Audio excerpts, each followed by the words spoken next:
Hey, what's up, everybody? I wanted to take a minute and welcome you to the Donut Shop podcast. I had a suggestion from somebody who watches the show and thought it was a good idea. I'm always open to suggestions about the show. And he mentioned that I never usually introduce myself or at least tell you about who I am. And with adding new fans or new viewers all the time, it might be a good idea to go over that. So my name is Justin. I've been a police officer for 20 years. I'm actually getting ready for retirement. I'm going to retire and start doing this podcasting stuff full time. During my career, I've worked on road patrol. I've been a crisis negotiator, did that for about 8 years. It was great training, learned a lot about mental health and working with people. I was a school resource officer. I worked in the elementary school and then in the high school. I did that for 6.5 years. Then I also moved into the community resource unit and public information officer unit. So I did a lot of community engagement. I ran our social media for the department. And then I also spoke with the news. Kind of leads into this, even though I was a podcaster before I was in that unit. I've been doing podcasting since about 2012. I started with a soccer podcast with some friends for a local soccer team. We had a great time. It was a little different than this, obviously, but I was on the mic and doing that kind of stuff. Then eventually in 2020, started this podcast with a friend of mine, Nick, and he's no longer on the show, but the show drives on. And here we go. Basically, it's a cop sitting in a donut shop and someone interesting walks in. They don't always have to be law enforcement based. As a law enforcement officer, we know when we're in uniform, pretty much everybody comes up and talks to us, especially when we're trying to take a break and eat dinner or eat a lunch or something like that. It's not usually a bother, and sometimes you get interesting stories out of it. So that's kind of where I created the premise for this podcast and what it is today. Now let's get into the episode. Calling all units, calling all units. Donut Shop has a fresh dozen. Go ahead and take a 1040. Welcome back to the Donut Shop podcast. Today, I'm here with Danny Herrera. He's a Miramar police officer, a local agency in South Florida. And he wears several hats, from school resource officer, hostage negotiator, and he's a former teacher. Now he's written a book based around school resource officer and sort of teaching as a law enforcement officer in schools. We'll talk about that in a little bit. Danny recently wrote the book, Officer Danny, Always Keep Us Safe, inspired by real world experience working in the schools and responding to critical incidences. His goal is to help children better understand school safety drills in a way that's calm, empowering, and not rooted in fear. With over 15 years of law enforcement experience and background in education, Danny brings a unique perspective on communication, crisis response, and how we prepare the next generation for real world situations. Today, we're going to talk about bridging the gap with law enforcement and education, psychology behind crisis communication, and how to take something scary and turn it into something kids can understand and handle. So all very important things. We don't necessarily take this show down a road that could be tragic or whatever, but that's kind of what you're trying to do. And we've been talking probably for the last almost hour. Well, I was setting up and then we just been bullshitting and stuff. And we've done a lot of the same things and kind of ran in similar circles in our career. So pretty cool. Well, welcome to the show, man. Thank you for having me. I really appreciate it. Yeah. You've also been making the junket or the press junket. You've been making your rounds on some podcasts, like big podcasts too. So tell me, as a podcaster, that whatever, not to say I need to get on these shows, but like if I wanted to, like, what do you just reaching out to them and just shooting your shot? Like, hey, what's up? Yeah, pretty much. I'm reaching out, and I think later on when we go into like crisis negotiations, communications and whatnot, I hate when people say that what we do as negotiators is like manipulation and stuff like that. I think that just being sincere and genuine goes a long way. Mm-hmm. And so, I'll reach out to people and say, hey, listen, number one, love what you're doing, and I'll, people know when you're BSing, right? So a lot of the people that I've been on, a lot of the shows, I'm a fan of the show, and So I find something beneficial of it, from it. And I start with gratitude. I reach out and I say, hey, listen, like this episode really impacted me. I think the way you connect with someone, like we talked about off camera, like Ian Bick on Locked In. Yeah. Ian has his ability. If you see his episodes, he doesn't do a whole lot of talking. No, yeah. But something about the way he is, he just makes you want to spill the beans. Yeah. And so like with Ian, I reached out and I go, man, you have a way to connect with your audience. I think it's amazing. I go, this is who I am. This is what I do. If you think I could be of service to your audience, I'd love to be considered to be a guest. And immediately he reached out and he was like, man, absolutely. I love what you're doing. Did you fill out the online form or whatnot? And from there, we've connected. But it's crazy because growing up, my old man would always say in reference to, just dealing with adults or dealing with girls, right? Like, what's the worst they can tell you? No. Yeah. Because it may not seem like it now, but I grew up very shy. I'd look down. I'd like mumble. I wouldn't look people in the eye. I wouldn't speak up. And so my dad, as part of helping me kind of get over that, would always say, like, man, look, the worst thing anyone's going to tell you is no. Well, I've carried that on now to adulthood. And so on all these podcasts, I've reached out. Again, you have to be genuine because if hey, man, I love that episode with that, random dude. Random dude, and they never had him on, they're going to call you for your shit, right? And again, going back to crisis negotiations, where like one of our rules, I'm sure we never lie. Yeah. You get caught in that, you mess up the trust and the rapport that you've built.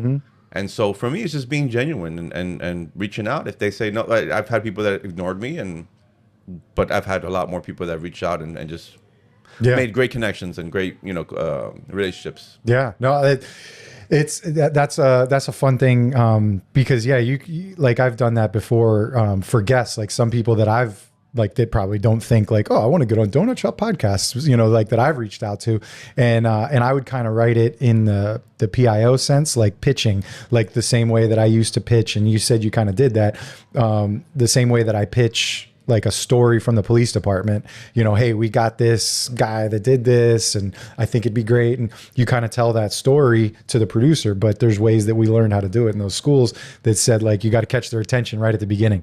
You got to give them a reason why they want to do it because they're getting 50 emails a day of like, why should you do this story? And then you tell them why they should. And then you can tell them a story. So it's like if they get past level 1, get past level 2, then you can give them the meat like in level 3 and stuff. So I've tried that too, and it's good. So, but that's cool because it's like the more and more I'd like kind of put stuff together for this, I was like, geez, he's on this guy's podcast. He's on this guy's podcast. Yeah. Like, it's like all over, and you're having to travel around the world because most of these people don't necessarily afford the opportunity to do. They don't want to do a StreamYard. Nothing like being face to face. No, of course. We, like I have to do it just because it is helpful and you can get some more guests. You can reach out to people. I don't have a budget to fly anybody in or do anything like that. So, so it's cool. So 15-ish years. It's crazy when you say it. I'm like, man, where has the time gone? Right? Yeah, like, we were just talking about you had Tony Passetti, who was one of my former FTOs, and it seems like yesterday. Yeah, he was my FTO, and I was this rookie, man. And that's 15 years later, here we are. Yeah, it's funny how you can look back and like I'll share a picture sometimes on my Patreon. Go to my Patreon and join it. Yeah, I'll share like an old picture of me as a cop, and I'm like, oh, I kind of don't feel like that's that long ago, and it was 20 years ago or 19 years ago or something like that. So it's like, holy shit, like it's crazy how the time goes by so fast. And you got to make the best of it, and you got to do what you can do through it. So in your career, you said you've done well. First off, you come for your first generation. Oh in the U.S. Like your parents immigrated from Cuba. Yeah. I've had a buddy from Hialeah Fire come on. That he was, that's where I was born and raised, Hialeah. He got shipped over from Cuba, and lived here and stuff. And then his parents eventually came here, but just a crazy life. And he was going back, and because he's a medic, he's bringing medical supplies to his grandmother. Over there because she's half kind of a stroke victim, or she's a stroke victim, so she's not ambulatory on the one side. So and they don't have things like we look at rescue over here, like just throwing pads all over the body for the EKG, like it's no big deal. And in Cuba, there's no pads for EKGs People and don't shit like realize that. how Like, bad it's been there. yeah, and it's just getting worse and worse right now because of even tighter restrictions and embargoes. Like it's freaking terrible. So first generation over in the U.S. You come here and you grew up in Hialeah, Born and raised in Hialeah, good old Hialeah. Yep. Yep. Very humble beginnings, and I always say I call it the core five. My parents, my siblings, and I, and we didn't have a whole lot outside of us five. And we had our struggles like everybody else, but my parents are still together. Our family is still very close. So we were rich in love, is what I say. But the struggles that come with, and our parents, my parents teaching us to go to get education, and do something that you're passionate about. Because them coming from another country, they didn't do what they loved. They did what they had to do. Right. So it's crazy because I think it's important, to always never forget where you came from and where you're at. And I think that, when we're sometimes so busy with the hustle and bustle of like everyday life, you don't often reflect of, the little things. And so like, randomly I'll tell my wife, I'm like, look at where we live, man. Because my wife and I kind of grew up together as well. And I'm like, we did not grow up like this. You know what I'm saying? Like I joke about it's true. I'm like, growing up, owning a home, that was like fantasy land. Like that's for other people. That's not for us. And like a savings account. What the heck is a savings account? Yeah. You know what I'm saying? So I just think it's I always say I'm not religious, but I'm a man of faith, and I'm a man of I'm grateful. I'm grateful. I feel like we're very blessed. Yeah. No. It is great to, and that's a great way to live.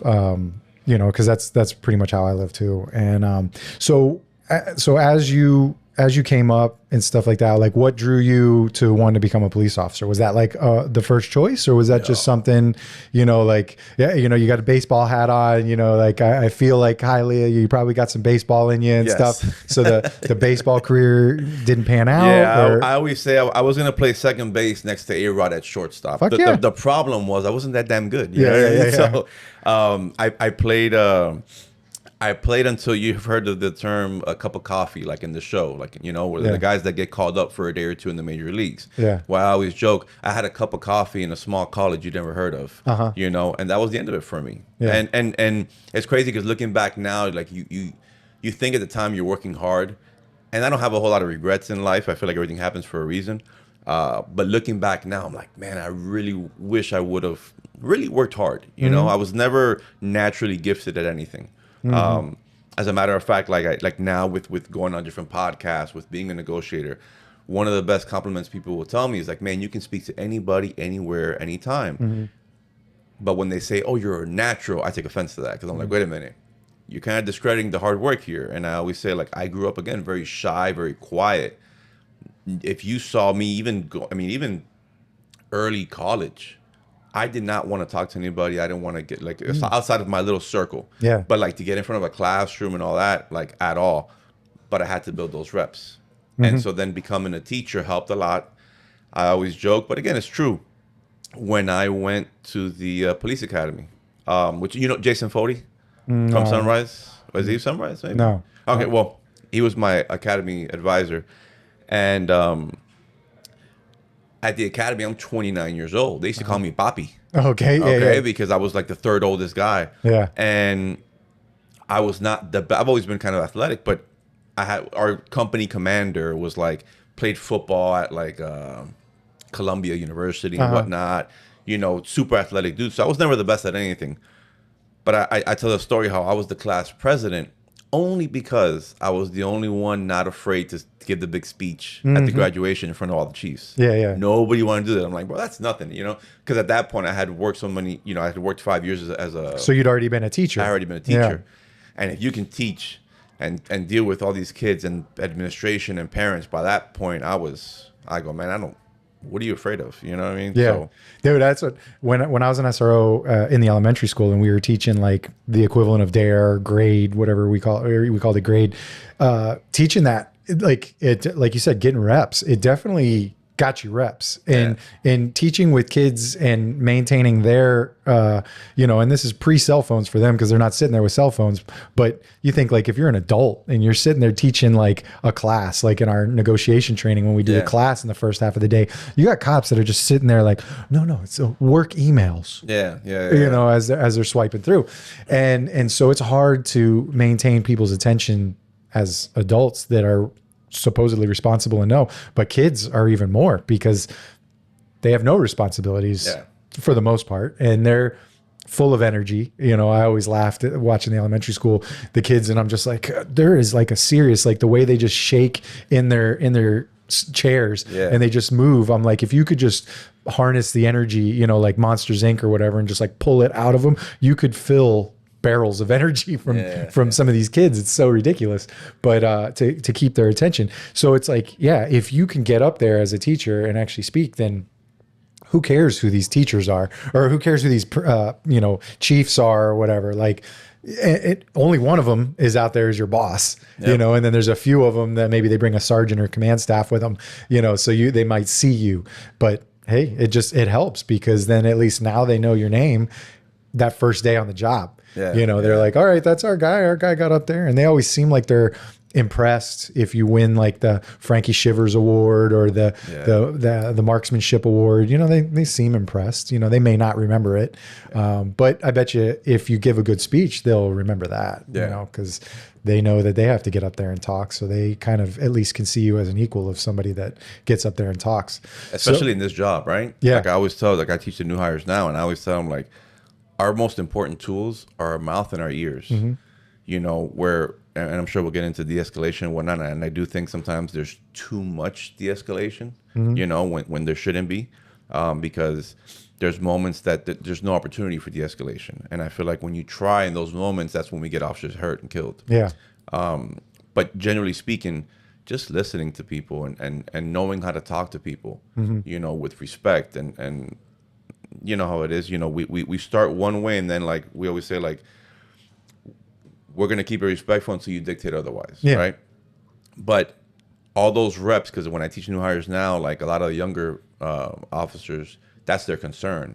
No, I'm worried about talking to others, and we work through that. But being able to just have everyday conversations, and it's, again, we go into communications and whatnot, like we're losing that art. These kids, these younger generation. And you said it earlier about like the grab the attention really quick. On one hand, we're seeing a lot of that. On the other hand, why are there so many podcasts around nowadays?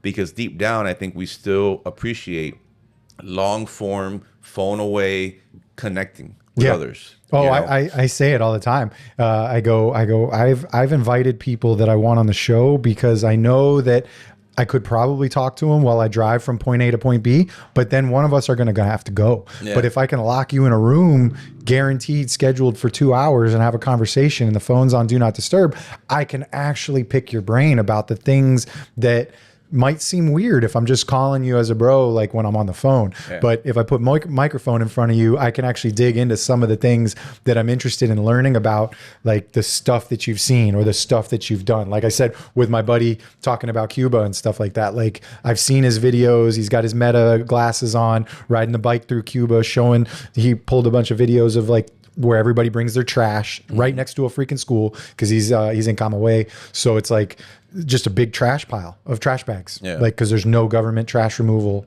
anymore, so they're just throwing it in there. So I've seen the videos, but it's like I want to talk to him about his first person. I can see it on Instagram stories, but it's like let's dig deeper. So you're right. The long form is good, and then as law enforcement, we've always, like now with just like these body cam video breakdowns, we always know, well, why were we there? Why were the cops there in the first place? Why did the cops, that thing that happened in Pinellas the other day, where the Pinellas sheriff was talking about the Marine that was inside of his house, and they show him, because they've got drone video, when he pulls up a shotgun and points him, and boom, SWAT took him out.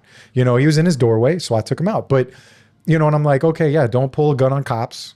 You know what you're getting into. But I'm like, I still haven't seen an Instagram reel or a news report. I didn't look very hard, but like, why were we there? It said we were there because he walked out with an AR slung and yelled at somebody who was parked in front of his house. Okay, we deal with that sometimes on the road. Yeah. You know, like you get these weird disturbances where a neighbor will yell at somebody and they are carrying a gun. And in today's day and age, but I mean, technically beforehand, if it was just a slung rifle, you can walk around your yard all you want. Yeah. It's not illegal. You know, when you point it at somebody or when you fire it off recklessly, okay, we're dealing with law. But Karen wants to call because they just see a guy walking around a gun and it's like, he was near his front door. Nothing I can do about that. Yeah. You know, like have a nice day. And the problem is the cops that sometimes will look beyond the law. You know, you go two different ways. They reach out to him because they want to avert some sort of authority and be like, sir, you caused Karen to be alarmed. Yeah, well, he didn't break any laws. Like, you don't have to teach him how to be a good neighbor. Yeah. You know, and then there's sometimes where we might caringly want to reach out to the guy and be like, hey, dude, is everything all right? Your neighbors did call, but it's all in how you approach that person. And you just said 2 different approaches, right? Yeah, you don't know if this guy's a psycho or if he's like one, you know, a super 2A, you know, Proud Boys activist type guy or something like that, or if he's just a dude that, you know, yeah, I mean, I'm in my house and I don't feel safe, so I rock a gun. Okay, cool. All right, everything good? Yeah, good. Like I've done a check on the well-being, somebody who was possibly suicidal, literally over the phone. Just over the phone. Yep. Like I called, it was the end of the shift.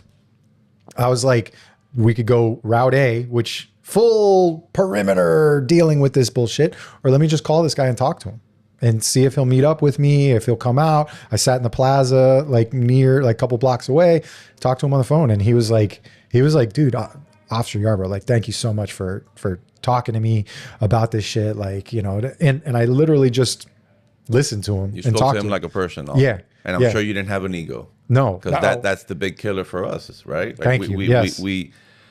I hate that, man. And I hate, like, you know, and I see the same videos. I have to sometimes turn it off, like and people will show me, you know, friends, I'm sure like you have the same thing, where they'll share these videos and I'm like, dude, you got to understand when I'm off, like, I don't want to see this. I have to be aware of it. But like also it angers me so much, you know, when the ego of officers that again, no doubt, man, you get to a call and I'm, you know, my mind, I'm going to start de-escalating or whatever. But like I get to the call and immediately someone's coming at me with a knife. We're not talking, bro. Like, you know, Yeah. But how many things you can just make better by your approach? The ego thing. Like I am very proud now. Traffic is not my thing, but I've never pulled over somebody and be like, you know why I pulled you over? Yeah. Like if it's like a speeding, for example, provided you're not super reckless, right? I'll go passenger. I always love going passenger side. And, yo, where's the party? I want to go. Yeah. And they'll laugh, and I'll laugh, and then everyone's kind of at ease, and I'll be like, listen, you're going a little fast, right? Heavy foot, you know? And I may joke, and I'll be like, I got my license on highly, I get it, you know what I mean? But long as everything is good, I'll give you a warning, you'll be on your day. Now, like, everyone's calm. And I have to worry a little bit less about getting my face blown off upon returning to the car. Yep. You know? But, like, I think sometimes we start off in a way that, like, it just... We know those officers that they get on your scene and you're like, no, I'm good, man. Go 10-8. Like, I'm good. And I love that, you know, and I work the road now when there's no school in the summers and whatnot. And I love that when I get on the scene, like, I feel like my colleagues know, like, I'm there to drop the ego and when possible. Yeah. You know, there was about a year ago, but it stood out because it was a new officer.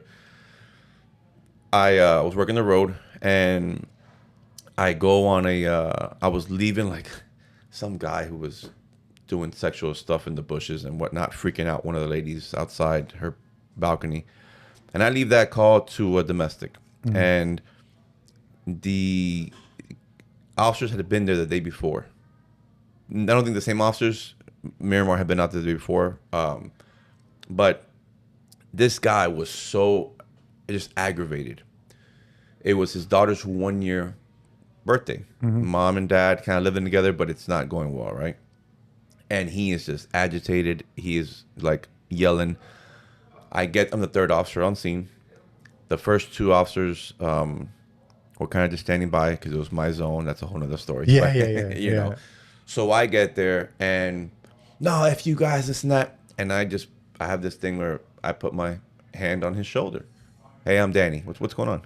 Come talk to me over here. And he kind of like calmed down a little bit. The newer officer starts to kind of walk in as well. We're right there by the front door. We're not too far. You know, it's a little apartment. I'm by the kitchen.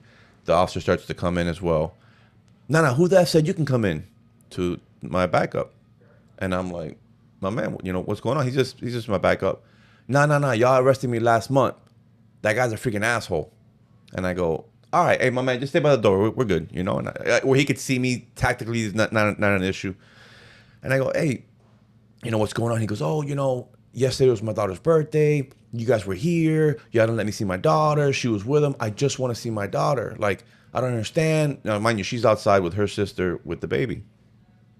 And the first thing I go, my man, I can't tell you how much I appreciate that you want to spend time with your daughter. Because I've been doing this job a long time, and I've seen a lot of shitbag fathers, man. So mad respect to you. I'm a father of 3. They're older now, you know, but I always respect good fathers. And I said, I'm here to help you out, you know. Do you just want your daughter today? He goes, yeah, absolutely. I said, okay. So I get him to calm down. I go talk to the girl outside. And she says, I'm not worried about my daughter with him. He just has my key fob, and I want to go like to my friend's house, and I want to go do a little Ubering, but he's like holding my key fob hostage because he's pissed off about yesterday.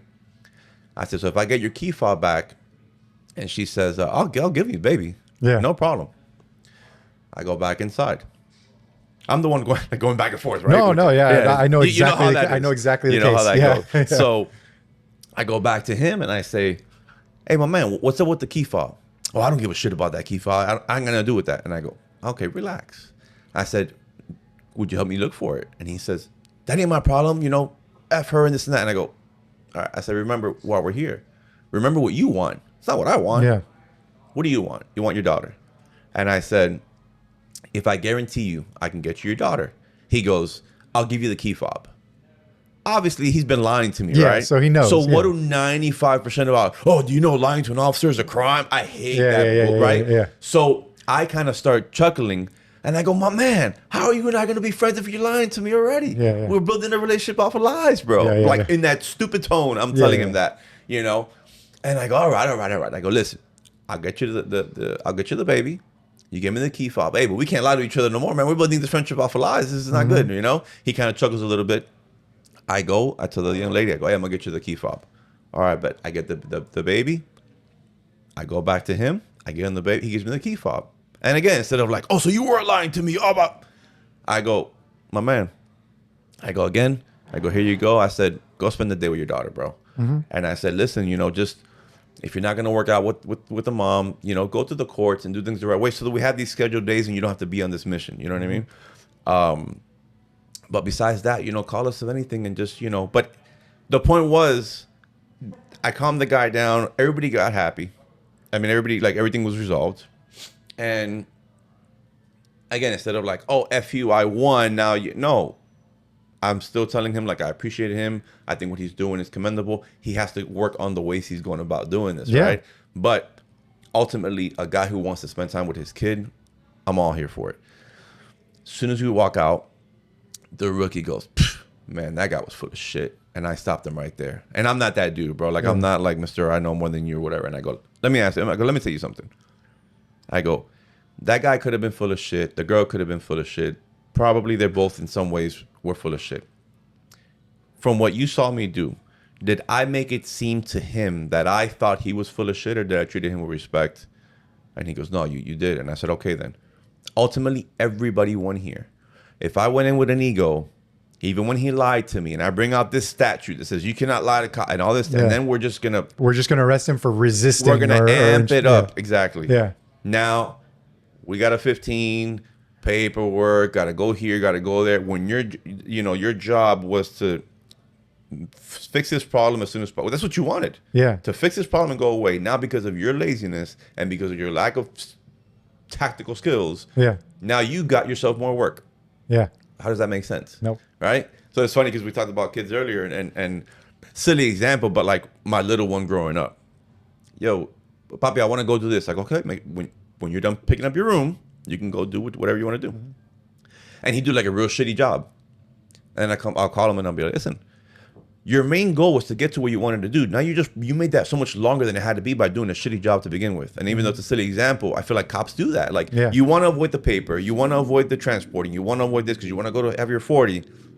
And your way of doing that is amping things up, making it worse, where it's going to be all of those things you didn't want. It doesn't make any sense. Well, and it's the same thing that we say about cops, that, you know, the guys that sit there and talk themselves out of police reports, that, you know, they spend more time and there's sometimes even more headaches that are created by not writing the police report than there is just going, all right, cool, man. Let me get your name. DL. All right, cool. What was the time? All right, sweet. All right. Tell me again and again. All right, cool. Okay. All right. Here's your case number. Have a good day. Yeah. You know, and you're out of there versus you didn't write a report. And now it's different processes.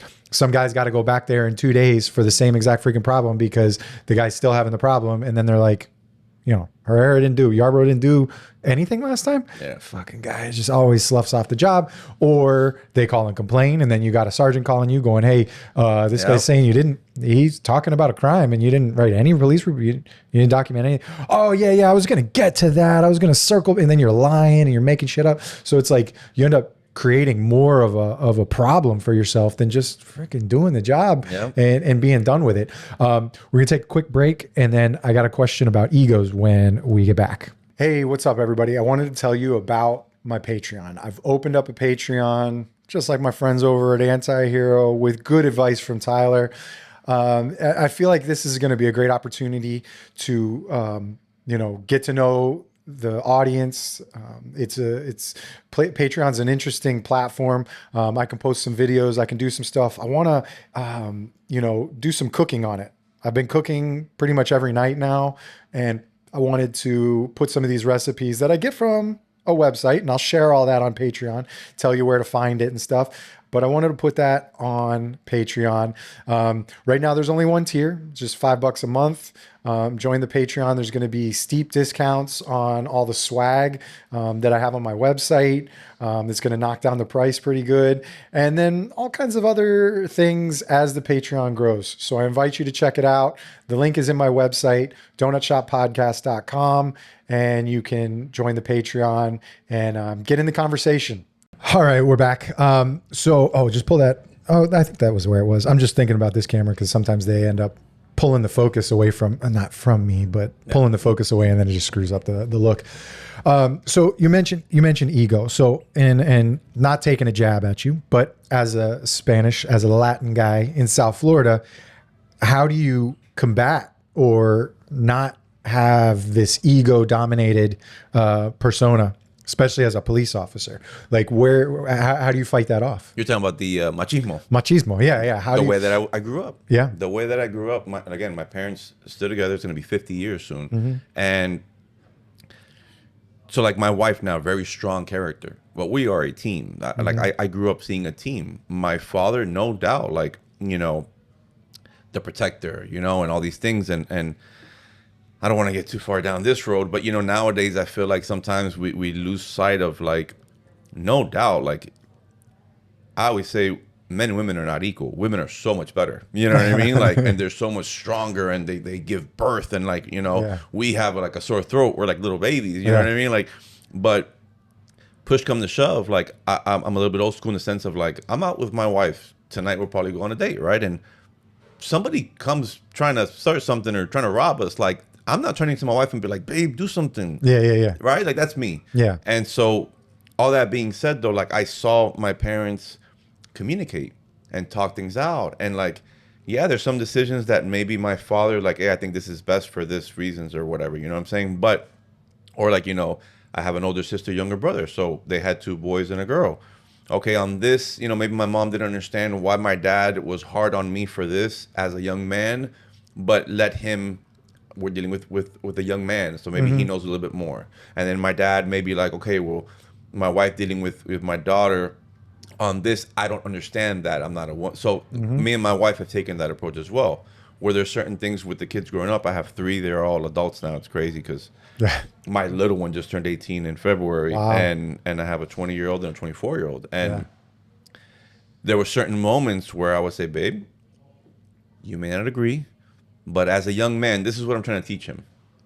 And if you want to be upset for a little bit, you can be upset with my tactic here, but this is what I think is the best course of action. And the same way, her with my daughter. I cannot speak on experiences of these stages of a young Of a girl young lady becoming versus, a yeah. woman, Yeah, right? yeah. And so stuff like that. I think it's a team.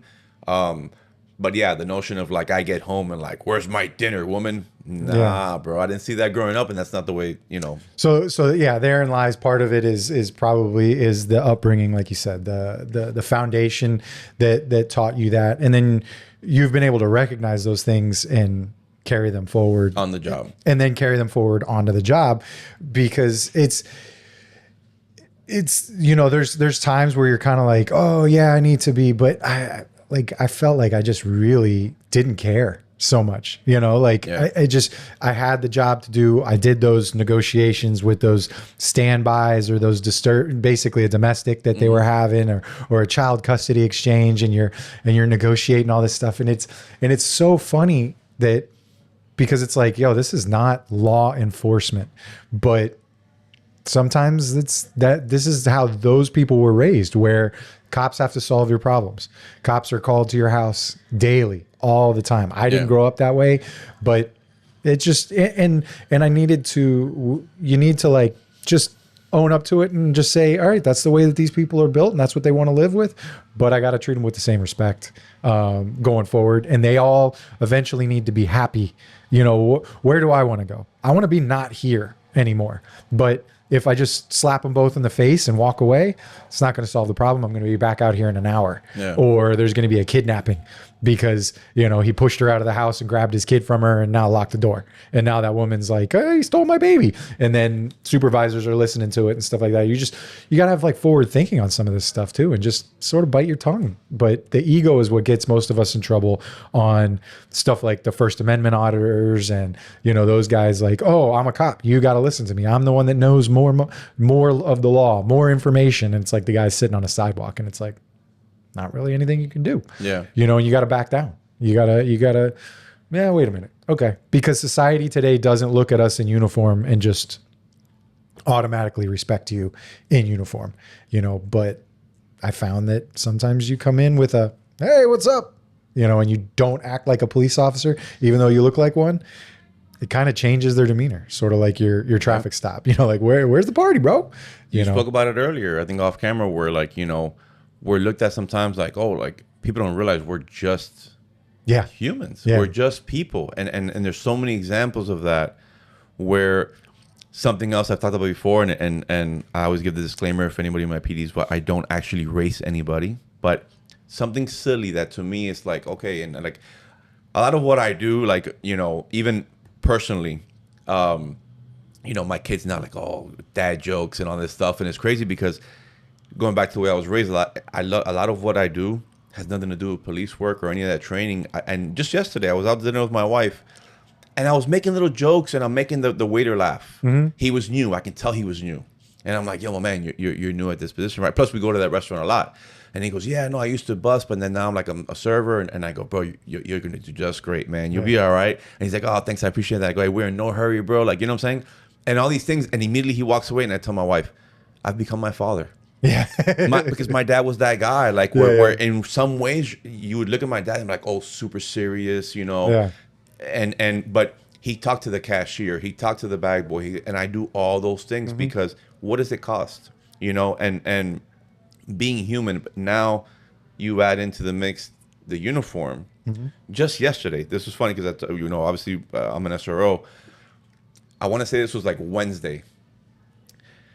I'm pulled up. I'm having my breakfast in my car in my office, and a guy pulls up, young guy, and he's dropping off like his homeboy or his brother to the school. I'm at an alternative high school, and they pop the trunk. They're two young guys, but one's a student, one's not. They pop the trunk, and I see like a box of like 2 big speakers.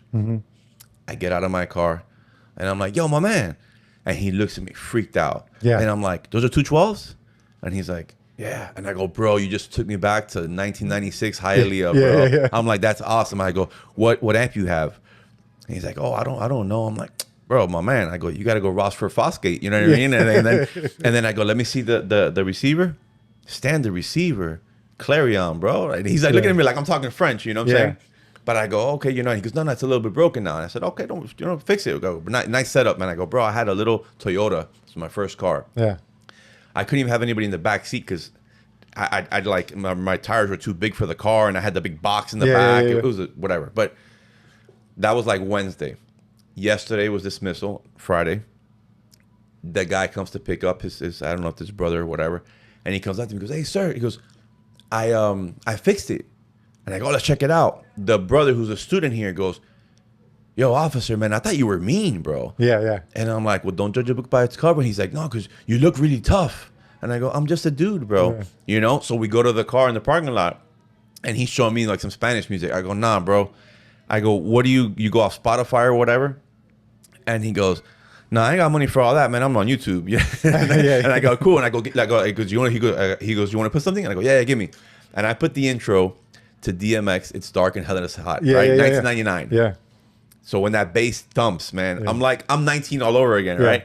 And he goes, and he goes, oh my gosh, so this is awesome. And I go, bro, 1990s hip hop, bro. But like, they were like, man, I never thought like, and I'm like, I'm just a dude. You're looking at the uniform. Yeah. I'm just a dude, man. Yeah. This is happens to be what I do for a living, but I'm just a guy. You know what I mean? So I think a lot of times we forget that. And I always say, we talked off camera, like, I'm very happy I can be on these podcasts and speak honestly and not have to worry about, like, you know, I think my parents would be proud, my chief would be proud. And the only negative that I speak on is those bad cops and those lazy cops and those cops that don't want to train and the cops with the big ego, because this notion of I give you a badge and a gun and now you're tougher than I am, get out of here. Yeah. Because that's BS. And I don't think, you know, the stereotypical, like, I was bullied in high school, so now I'm gonna take out my power on everybody else. Like, that's not the way to do it. You know what I mean? So we could talk about that all day, I'm sure. It doesn't work that way, and it's, especially nowadays, it's even harder to do it because it can be documented, and it's like the guys and girls at work see through it, and they know who those guys are, and they, you know, hopefully we're catching those kind of people and weeding them out, because they do us no good. They're the guy that wants to screw up your call by dropping a freaking bomb in the middle of it. And it's like, bro, I had these guys all settled down. Everybody's chilling on the curb. Yep. We got all their names, you know, buddies over here running them. And then we're going to be out of here in a second. But you need to feel powerful, so you need to come here and mess my stuff up. You know, like, oh, you uncrossed your ankles. And now we're over here yelling at him. And then now he's sucking his teeth at you and stuff like that. And now you're playing this, you know, you're this Savannah game where you guys are, who's the bigger lion? And it's like, yo, we're the bigger lion. We know this. Yeah. But you got to understand that that's there. And we know all the ways that we can do it. I don't need you to push his buttons and piss him off so that we can fight. Like, I don't feel like fighting tonight, bro. Yeah, like, you know, so it's fun. So you've probably learned a lot of stuff, because I know I attribute a lot of the stuff in the way that I talk to people through hostage negotiation, crisis negotiation, through our training. How many years have you done that? I've been on almost 6 years now. Almost 6 years. So, and it's for those of us that don't know, it's not a full-time. He's already said he's an SRO. It's a part-time job. Yep. So once a month we go to a training. I loved it. I tell people, like, I basically have a bachelor, not a bachelor, but maybe like an associate's degree in psychology for all the stuff that I've learned, because we were getting taught by doctoral students, professors at Nova Southeastern University, all that stuff. You know, my favorite thing that I tell people that I learned was when we do the psychopharmacology, and we learn that most of these pills, you can't kill yourself by taking pills. You're just going to get yourself sick. You take the pill bottle, you dump all the pills out, you shove the bottle in your throat, and that's what will kill you. That one professor that teaches about pills, and it's like, that guy's crazy, because they can just tell you all the side effects of every pill, every way it goes, all the variations. It's super interesting. So, but we get to do these, you know, they pick a topic, they teach you on it, and then the afternoon is usually filled with role-playing scenarios of that kind of stuff. So talk to me about, you know, some of this negotiation stuff. You know, we don't get a lot of hostages, thankfully, in the world. It's mostly mental health. It's mostly mental health, suicidal. Ultimately, it's people in crisis, right? Yeah. And I know the running joke is, oh, you know, that stuff doesn't work at home. Ha ha ha. It doesn't work with the wife. Let me tell you, these skills, I always talk about, like, they're just, how to be a better communicator. Yep. I think that just my upbringing, I've always been a pretty good communicator because my parents were like that. They were always, they just, I was taught always. It's funny because I did a little, video today about like, I don't like transactional people. And we all know those people, right? People that just reach out to you when they need something. I wasn't raised on that. Like I was raised on if you and I are buddies and I find out that your kid is sick, I'm going to reach out and, hey, how's your boy doing or whatnot? You know what I mean? Or you're going through this. Like, I think that's important and we lose sight of that nowadays. But the skills that as negotiators we kind of work on, and I truly, truly work on every day. There's later on today at a restaurant, at the grocery store, I will use labeling, I will use mirroring, I will use all that stuff. And I think that it just makes us better communicators, honest communicators if you use it the right way. Again, separate of the skills, just in the kind of person that you are. My family, my close-knit group of friends, they know. And you will know this moving forward because I think after this we'll become buddies, right? Like, you will never hear, oh, Justin, did you hear what Danny said about you? No, Danny will tell you to your face, respectfully. Hey, Justin, man, like, we're boys, man. I know that you would never purposely kind of, disrespect me. But the other day when you said something, I didn't really love that. But see the approach, right? Yeah. And you're going to respect that I told you to your face and you didn't hear from anybody else. Yeah. And then you're probably going to be like, yo, my man, I'm sorry. I didn't mean to, And I go, no, it's all good, brother. It's all love. I know you would never, but I had to tell you how I felt, you know? All right, let's go get coffee, And that's it. Well, the majority of the population, we don't do that, right? We just, in our, not only in police work, in all jobs, office settings or whatever. Is that how we're communicating? No. We're all talking shit about each other behind our back. Yeah. I hate that. Yeah. So with me, my people know, even if, again, I may not love it that Danny told me this today, but at least Danny told me. I didn't hear it from somebody else that he's talking shit behind my back. Yeah. And so, again, when you talk about labeling, mirroring, things like that, and we can get into that for those that don't know, I know that labeling is you're telling me, about your childhood and the lessons that you learned through a rough upbringing. And I say something like, man, it seems like that was really tough on you. Yeah. And then you say, yeah, and you kind of expand more on that. It feels like you really went through a lot at a young age, and you said, yeah, and things like that, where I'm going to make you want to talk more. Okay. Yeah. You really had to grow up fast. With this lifestyle. Essentially, what am I showing you? That I'm paying attention. Exactly. Yeah. And it's funny because I teach an SRO, like a block of the SRO position to new hires.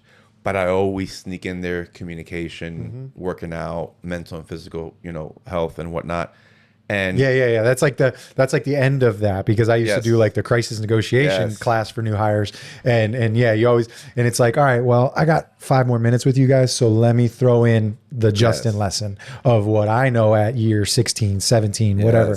Yeah, no, it's important, and then mirroring is just another way of repeating back to the person, because it's and people kind of, I've had in like live streams that I've been on other shows, some guys are like, why does Justin always repeat everything that the person just said? But I go, and I didn't have time at the time, but I could see the comment, and I'm like, all right, listen, bro, like and somebody replied back and goes, well, he's a cop. And yes, it's a cop, but it's also part of a negotiator, because I'm going to repeat something back to you because I'm going to clean it up a little bit for podcasting purposes, because then I might use that might be the clip for the reel, because you may have stuttered or ummed or taken a space or deviated a little bit. So I'll clean it up into a statement. Right. But then I'm also repeating it back to you to give you time sometimes to think about what you just said. So maybe you need to elaborate on it a little bit more, or give you time sometimes to think of what your next conversation is going to be.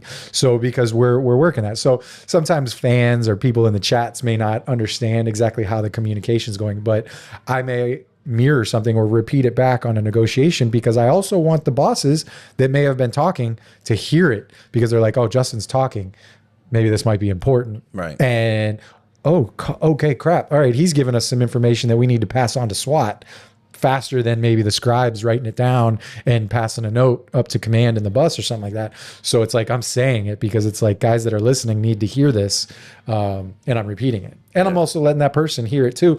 Sometimes psychologically, they might, when they hear somebody else say it, they go, that is kind of fucked up. Or whatever. Like, it's just, it was a fun game that there's never an exact science. Like we'll learn from psychologists and therapists and stuff that you can never truly prescribe the right medication. Everything's always a working science or a practice with what we're doing to help these people that are dealing with chemical imbalances or whatever. But I found it it was always just a fun game of chess. I'm not a chess player, but it was just a fun game of chess to kind of like figure out where we can get to and how we can peel open the onion of this person. Ultimately, everybody wants to be listened to. Yeah. And again, nothing that I'm sure that you know, and you know more than I do, but everybody, like the difference between hearing and listening, and people sometimes don't get that. Even right now, I know we're in a podcast setting, but if you and I were having a meal and we're talking, I mean, look at my body language, right? Like when you're talking, like you can tell I'm engaged. Yeah. If I was laid back, I don't want to mess up any camera angle, but if I was like, yeah, that's cool, buddy. Yeah. I mean, right? Like, and we've all been guilty at some point of doing that. Yeah. And how does that make the other person feel? I don't want to talk to you if you're like that. Yeah. And again, we've all done it. I've done it to my wife. My wife's done it to me. And no, babe, we'll talk later. Oh, you're not paying attention. Yeah. I am. But no, you're not. And so, and again, I'll do the same. I think just yesterday, my wife's talking to me and I'm looking at the Marlins score and I'm like, oh, babe, I'm sorry, man. Yeah. I'm one of 10 diehard Marlins fans, by the way. But, it's ultimately giving that person the attention. I think, and that's, again, these skills, they just make you better all around. And we spoke a little bit off camera about Chris Voss. I'm a big follower of Chris Voss, who was a former FBI negotiator. He wrote the book, Never Split the Difference. And another one of the things that he uses is called no-oriented questions. And mind you, I always tell people, none of these techniques are 100% proof, right? Like, just like psychology. Yeah. So, but the no-oriented question, what it is people much smarter than me have figured out that, psychologically saying no makes you feel powerful, as opposed to saying yes, which oftentimes makes you feel trapped. Right? Think about, you get a call. Hey, how would you like to save $500 today on car insurance? And you're like, yeah, sure. Oh, what did I say yes to, right? Now I've got, So we use no to your favor. And my wife cracks jokes about this one, but then she has done no-oriented questions to me. And I'll be like, did you just ask me a no-oriented question? She'll be like, shit, yes. So now she's starting to do it. But it's a funny example, but I always give this one where, let's say my favorite, well, not let's say, it's for real. My favorite food is Mexican, right? And my wife likes Mexican, not her favorite. If I said, babe, do you want to get Mexican tonight? I want her yes. No, babe, I don't really feel like Mexican, right? But if I said, babe, man, I've had such a week at work. Like, it's just stressful, man. Like I keep trying to help these kids, and I feel like they just keep shitting on the advice I'm giving them. I've had a really hard week, like just really stressful. I call it like a I stole it from Bad Boys 2. It's been a really rough cop week. Yeah. And I said, I feel like I just want to have like the biggest freaking plate of nachos in the world. Yeah. I feel like that make me feel better. Would you be against us going to have Mexican? How can you say, you know what I mean? Like, yes, I'd be against that, right? Like, so she's going to say, no, I'm not against it. But I made the no into my favor, But on call outs, I've used that a lot. I had a guy once, he finds out his wife is cheating on him, which most of these call outs, right? They always seem to be domestic. Yeah. And he's a former military guy, and he has a rifle to his head. And Hispanic guy. He's home alone. The wife wasn't there. The wife had called from work because I guess he had FaceTimed the wife of what's going on. And, hey, brother, I'm Danny with Miramar PD. What's going on? Hey, Danny, hey, man, I respect cops. I'm sure you're great at what you do. I'm not telling my family's business to a cop. No disrespect, but I'm good. Click. All right. I call back and I go, hey, brother Danny again. I go, I'm sorry, man, and I get it, but, I really would like to just help you. Hey, I appreciate you, bro, this and that, but again, and I'm Hispanic, and I'm like, all right, good, I got that, Hispanic, okay. Yeah, that goes on the dry erase board. Click. third time, and I go, hey, brother, I heard you say you're Hispanic. I'm Cuban myself, bro. Believe me, like, I came up on that, bro. Like, we don't talk outside the house and all these things. But would it be the worst idea if you gave me 5 minutes of your time? That's a no-oriented question. And he's like, no, it wouldn't be the worst idea. And I go, great. We get talking, and I'm not going to go off the point a little bit, but we get talking. But the no-oriented question gave me the opportunity to now build this rapport. I obviously didn't tell him this, but this incident was like 5 minutes from where I live. And he had mentioned God like twice. And I go, brother, you keep mentioning God. I go, I think there's a reason why I'm on the phone with you. And I go, if you'd see me in person, like, I got Bible verses, I got Jesus. I don't consider myself religious, but I'm a man of faith. And I said, you go to church? And he goes, yeah. And I go, where do you go? And he goes, I go to Calvary. And I go, now some of this stuff is just coincidence that I happen to know what he was talking about, right? Yeah. But this goes back to don't lie, because I would have got caught. And I go, Pastor Bob. And he goes, yeah, Pastor Bob. And I go, bro, he's funny as shit, right? And he's like, yeah, man, he's really funny. And I go, bro, what a small world. And I said, Pastor Mark? And he goes, yeah, Mark's awesome. And I go, bro, Mark, I know since I'm a kid, because we used to go to a church down in Kendall called Alpha and Omega. And Mark was like he's similar in age to my sister, so I've known him growing up. And he goes, bro, Mark has mentioned that church. And I go, what? And then so he says, Danny, there's a reason why you're on the phone with me today. Locked. Yeah. So we're just building rapport. And he ends up, and this goes into another lesson of like adapt and overcome, right? Where he says, Danny, I'm only going to come out to you. Obviously, I'm skipping a lot. This is 30 minutes later or whatever. And he says, Danny, I'm only going to come out to you. I don't want anybody else around, this and that. And I said, my brother, I can't promise you anything, but let me see what I can do. Now, obviously, you have to have the SWAT element somewhere around, right? So I remember it starts pouring. Our truck was down. So I'm in a Tahoe of like one of the captains. Yeah. And I got higher ups in the car and all this stuff, whatever. And I have a major outside with his umbrella, and I go, Major, there's a way we can figure out. I know these buildings, we can have SWAT nearby, but kind of hidden, so he doesn't see that. Or, I can come out where he can see me. No, safety-wise, this and that. And I said, okay, how about a FaceTime? I go, I'll call him on my cell phone. I don't care if I have to change my number. It is what it is. I'll call him on my cell phone. I will have him show me he's got no weapon on him, and have him come out until we make contact. You know what I mean? But I don't want to lose this guy. And then we built a lot of rapport. I promise you I ain't going to do anything reckless, and we're going to be safe. Yeah, no cowboy shit. Right. Yeah. All right. So I do that. I call him back. I go, hey, my brother. I go, listen, would you be against, if I got, because look, I can't just go to your door, you're on the second floor, safety-wise, you were in the military, protocol and whatnot. They're not going to let me do that. But here's what I can do. And I explained to him. And he goes, oh, that's no problem. So I said, I'm going to hang up now from this line that says City of Miramar, and you're going to get a call from a 786 number. That's me. So just do me a favor, pick up. No problem. And I FaceTime him. And I remember he's he's shirtless.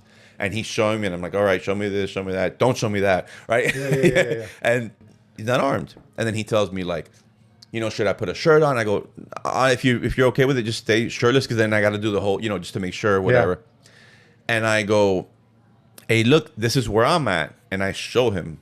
And I go, am I close? I think this is your building that you said.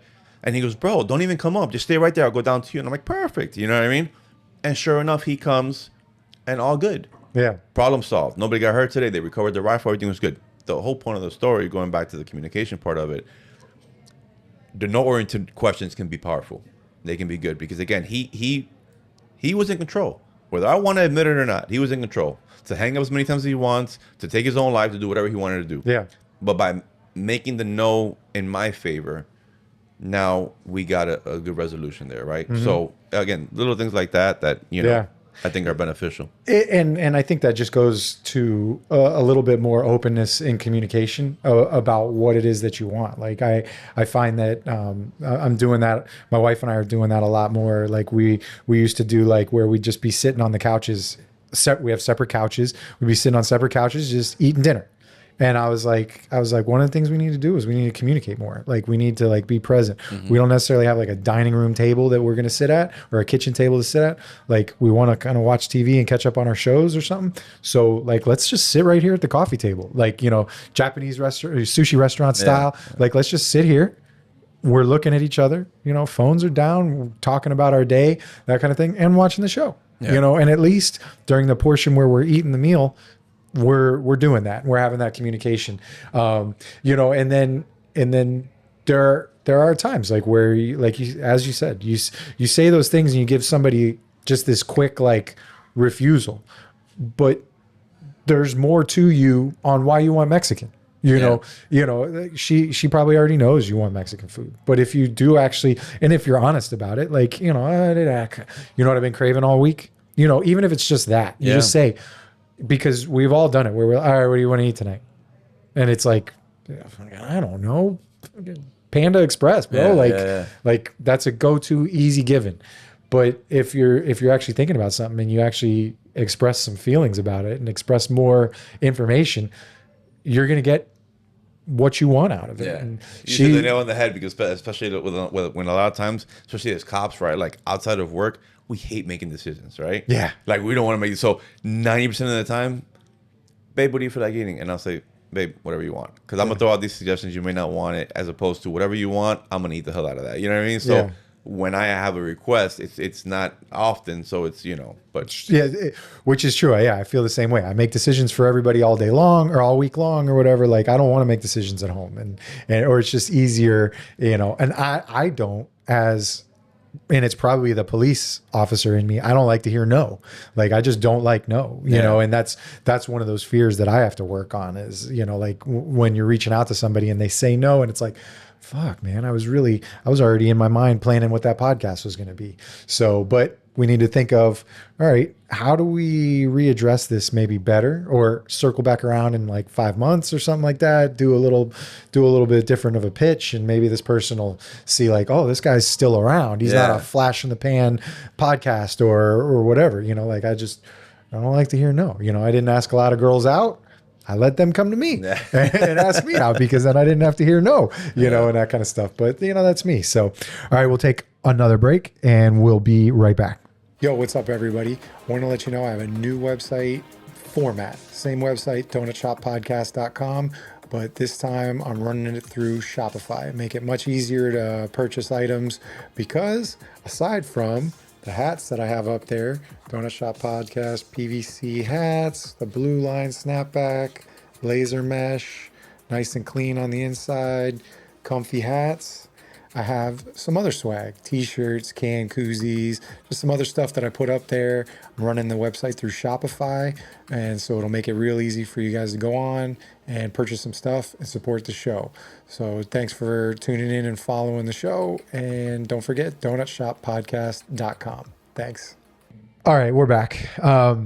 So yeah, we could talk about, obviously, you and I said we could talk about the negotiation stuff forever. I mean, the communication is obviously huge with everybody, and it's a good message. And that's one of the things that I like doing with these podcasts is finding messages for growth in all of us. Yep. We talk, guys will come on and maybe talk about fitness, or like you said, former coworker Tony talking about career type aspirations, preparing yourself for the future. But I think that communication can't get talked about enough, because there's so much of it, as we've said, that we're locked into our phones. We're too freaking busy. We're running around all over the place. Like I've said it, that I choose to sometimes just lock myself in here with somebody that I just want to have a conversation with, because we can't. But it's important to communicate with our loved ones, and even in the job, like communicating with our bosses and getting some more information from bosses, because sometimes work can, we end up becoming our own, we all become enemies at work at times and don't communicate well. Right. Like, you know, and do you use that in the school? Like even more, like you gave the example of the guy with the speaker boxes in the car and everything like that. But with working at like an alternative school, like as an SRO, you know, you don't seem like the sorry road officer that we used to think of with SROs. And SROs have to be stronger mindset. You're by yourself in high school. I'm by myself in that school. Yeah. Do they? The population, the numbers don't justify a second officer. Okay. All right. Because that's what I thought, that as a high school, is it full high school or is there sometimes middle school? No. So I have high school. I have a little bit of middle school. I have adult learners that go there for like their GED. Okay.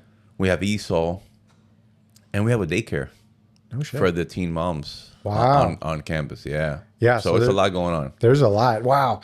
Yeah. So they and that you're probably bumping up into the Miami Gardens area. Yeah, we're right there. Pulling a lot of Miami Gardens because you said you're in the east side of Miramar.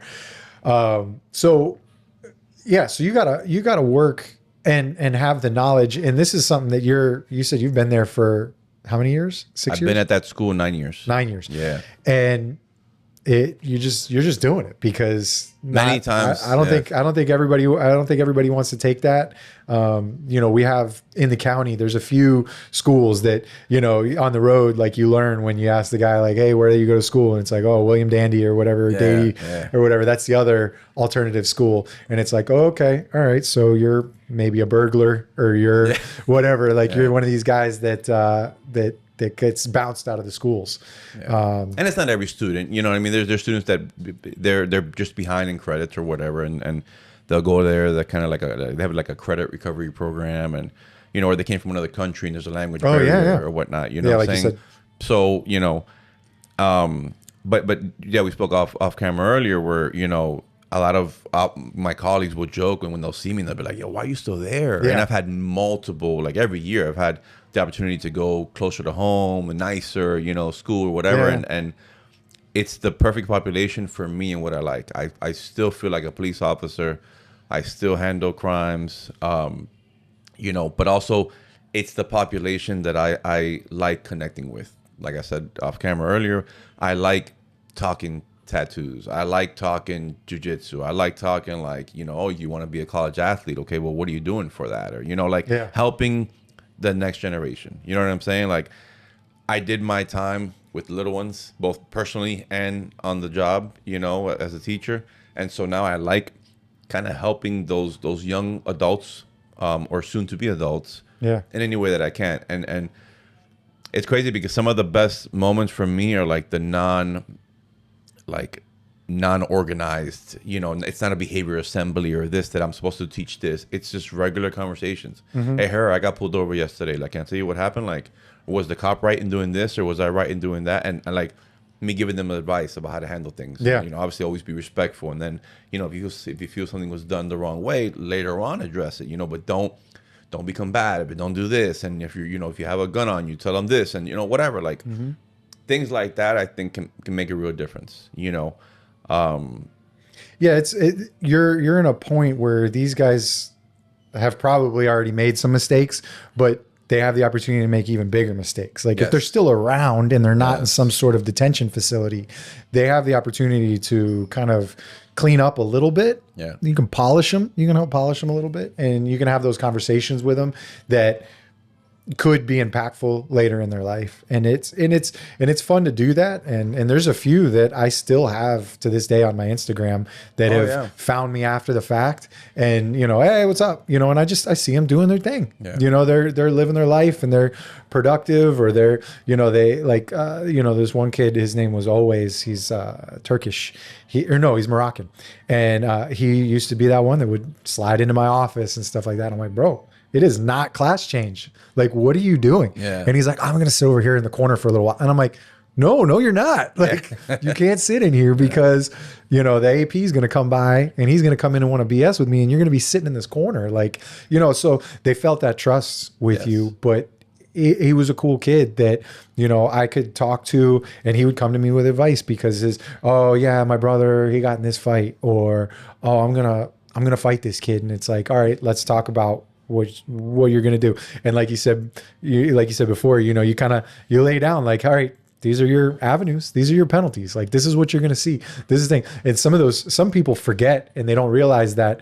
And you see it in the news once in a while. The guy that gets that perfect punch, dude falls, hits his head on the curb, freaking goes brain dead. And then it's like, oh, felony murder. And they're like, I get charged with murder for punching a guy in the face. Oh, yeah. And it's like, okay, yeah. Let me work this out with you. Oh, you know what? Better yet, let me Google this. Let me Google a case because I just saw one on the news the other day. And in Deerfield Beach, something, you know, and they're, shit.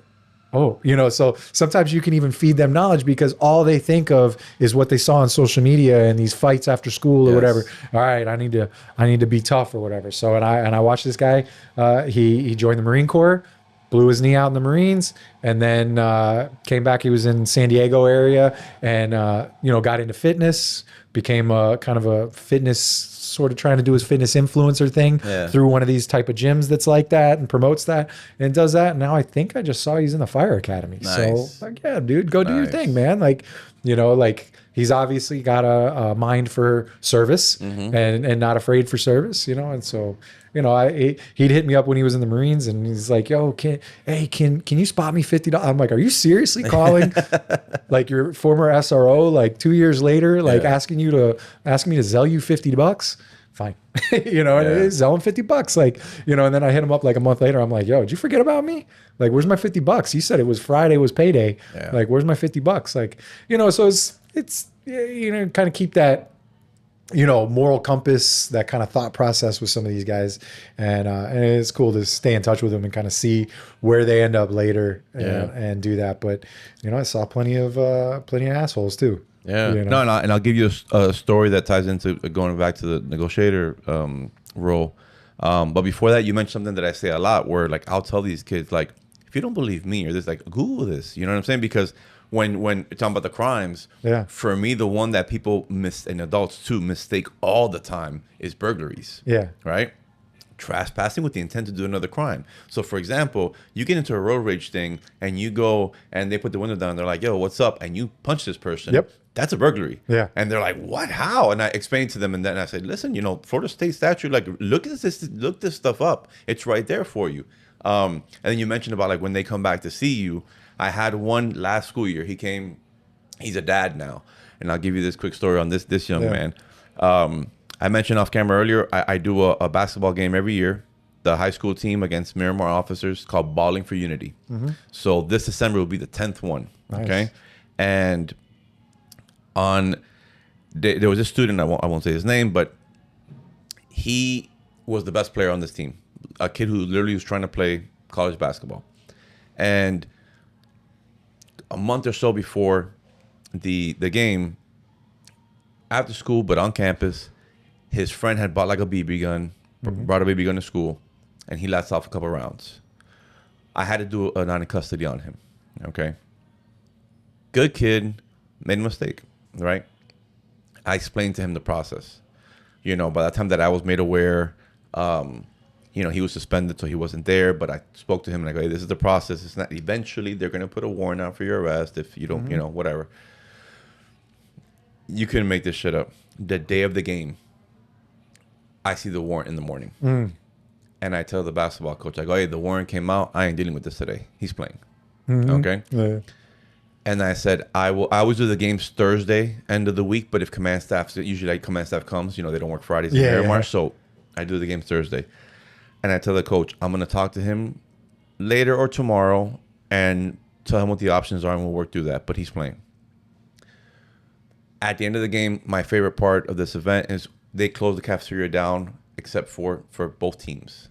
And we're just all sitting together talking shit, eating, connecting, and it's awesome because, and the point of the game was going back to what we've said earlier, where as I became an SRO, my first year, they would tell me as they got to know me, like, man, you're not like most cops. You know, we didn't like you at first because of the uniform, but this, that, and that. And I'll tell you, no, man, like, there's a lot of cops like me.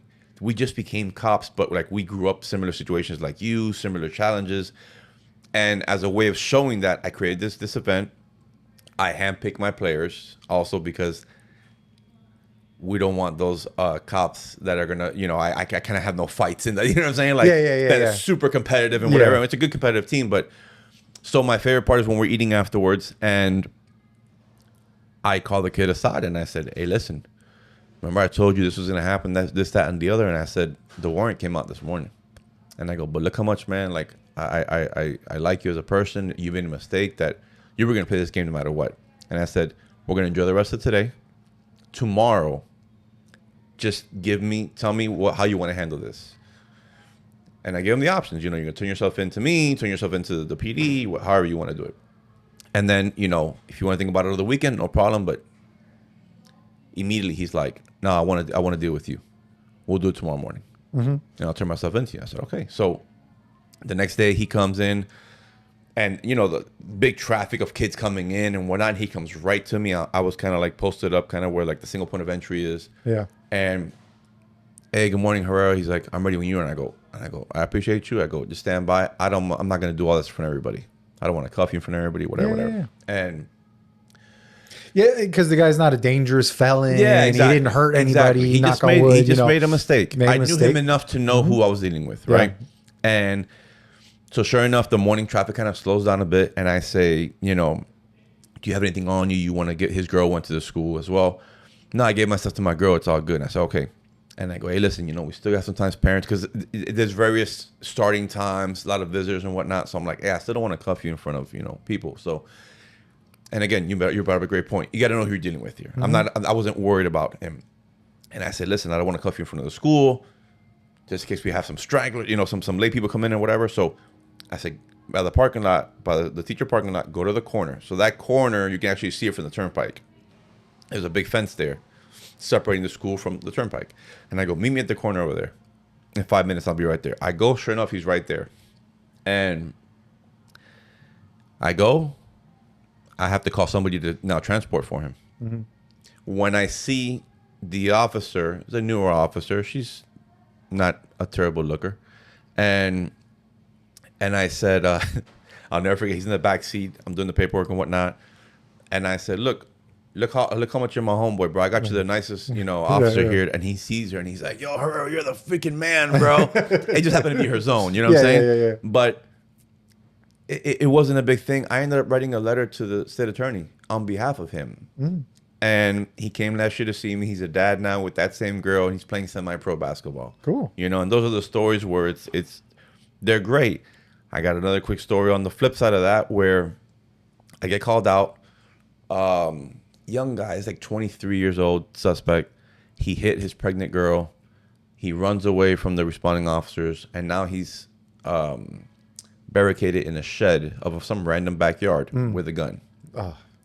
So we get on scene, and on that scene, when we get called out, I was going to be the coach that day. For those that don't know, coach is like the number 2, you know? And upon us doing our intel and seeing who we're dealing with, I recognize him as a former student at the school. I tell the sergeant, and he goes, okay, you're lead now. And I'm like, all right, cool. Now, he had no phone on him. He had dumped the phone. He's in a shed.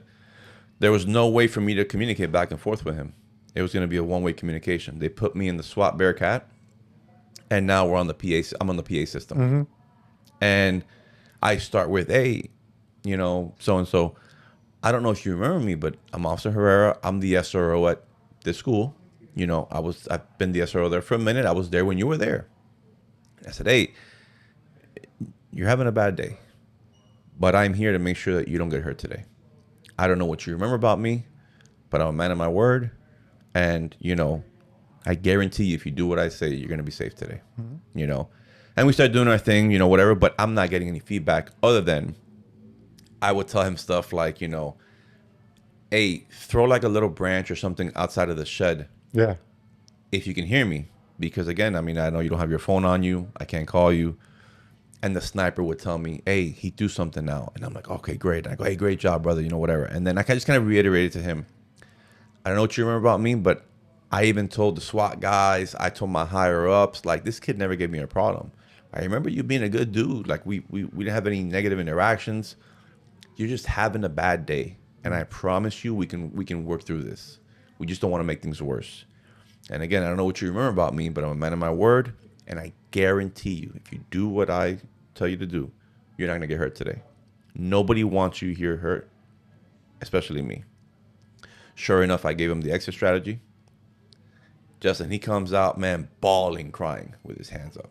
So the sniper's like, he's coming out, Yeah. you know, whatever. He's scared, yeah. And they get him, and they recovered the gun, and man, that one almost hit me, like, you know. And I go, here's the guy. I didn't remember him very much personally. I just knew I never had to deal with him in a negative way, which so that wasn't BS. Yeah. That was true. But that's why I always tell people, like, the little things that you do, it doesn't. And again, before police work, it's the way that I was raised. My dad would always tell me, you never know who you're gonna run into. Yeah. Always look appropriate. Always dress appropriate. Always act appropriate. You never know when people is gonna come around. Because at that school, it's like the kids talk. He may not have been one of the power players in the school. He may have just been back there. He made some mistakes that got him in that spot, or somehow got him in that school.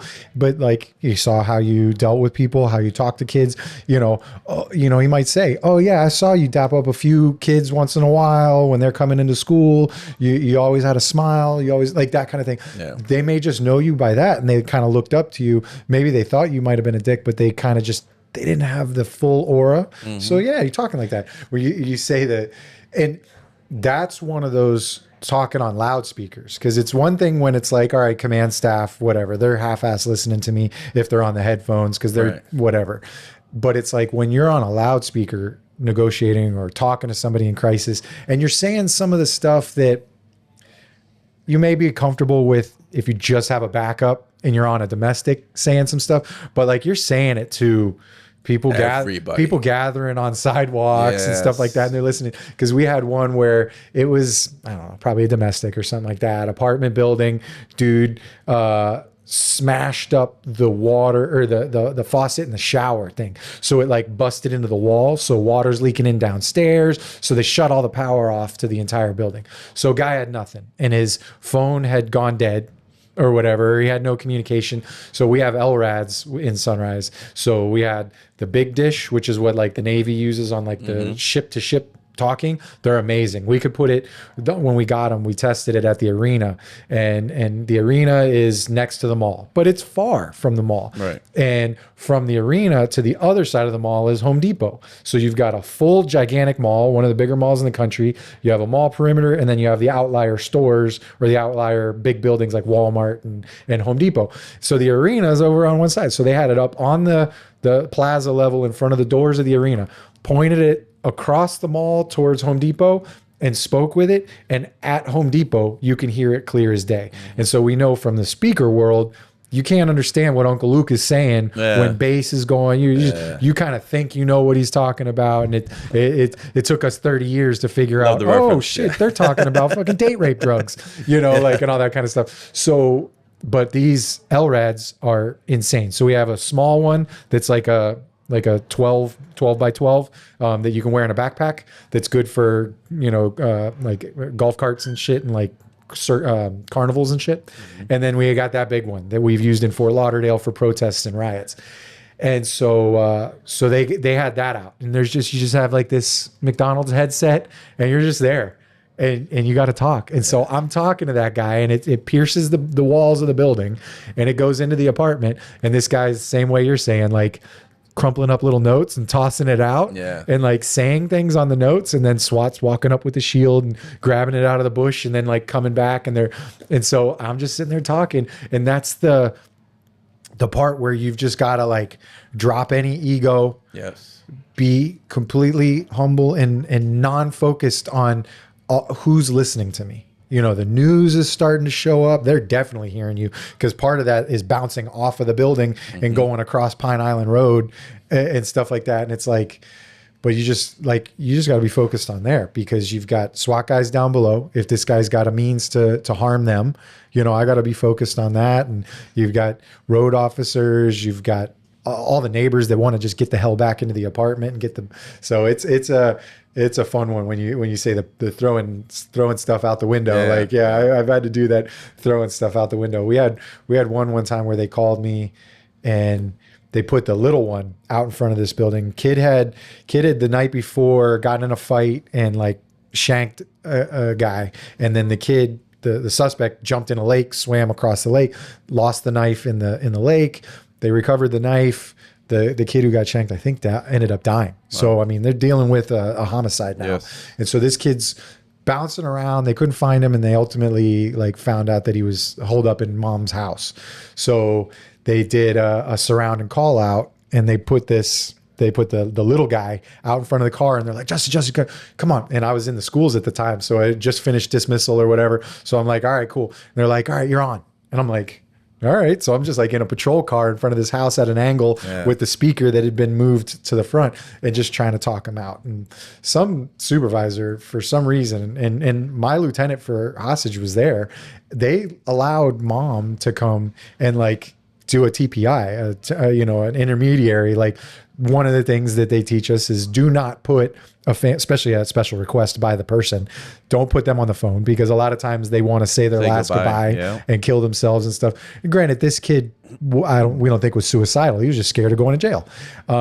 But he was holed up. So he was just a barricaded subject. And so they let mom, against my judgment, get on the headset. And she's like, and I'm like, and I briefed her. I gave her the whole speech. Listen, just tell him you're out here. Tell him the cops don't want to hurt him. They just want to get him out here. You know, what he's going to see. I'm going to get back on there, and I'm going to give him his exit strategy and stuff. So I told her, I go, and please, like, don't get alarmed. Don't get excited. Just tell him these 5 things. I can't remember exactly what I told her.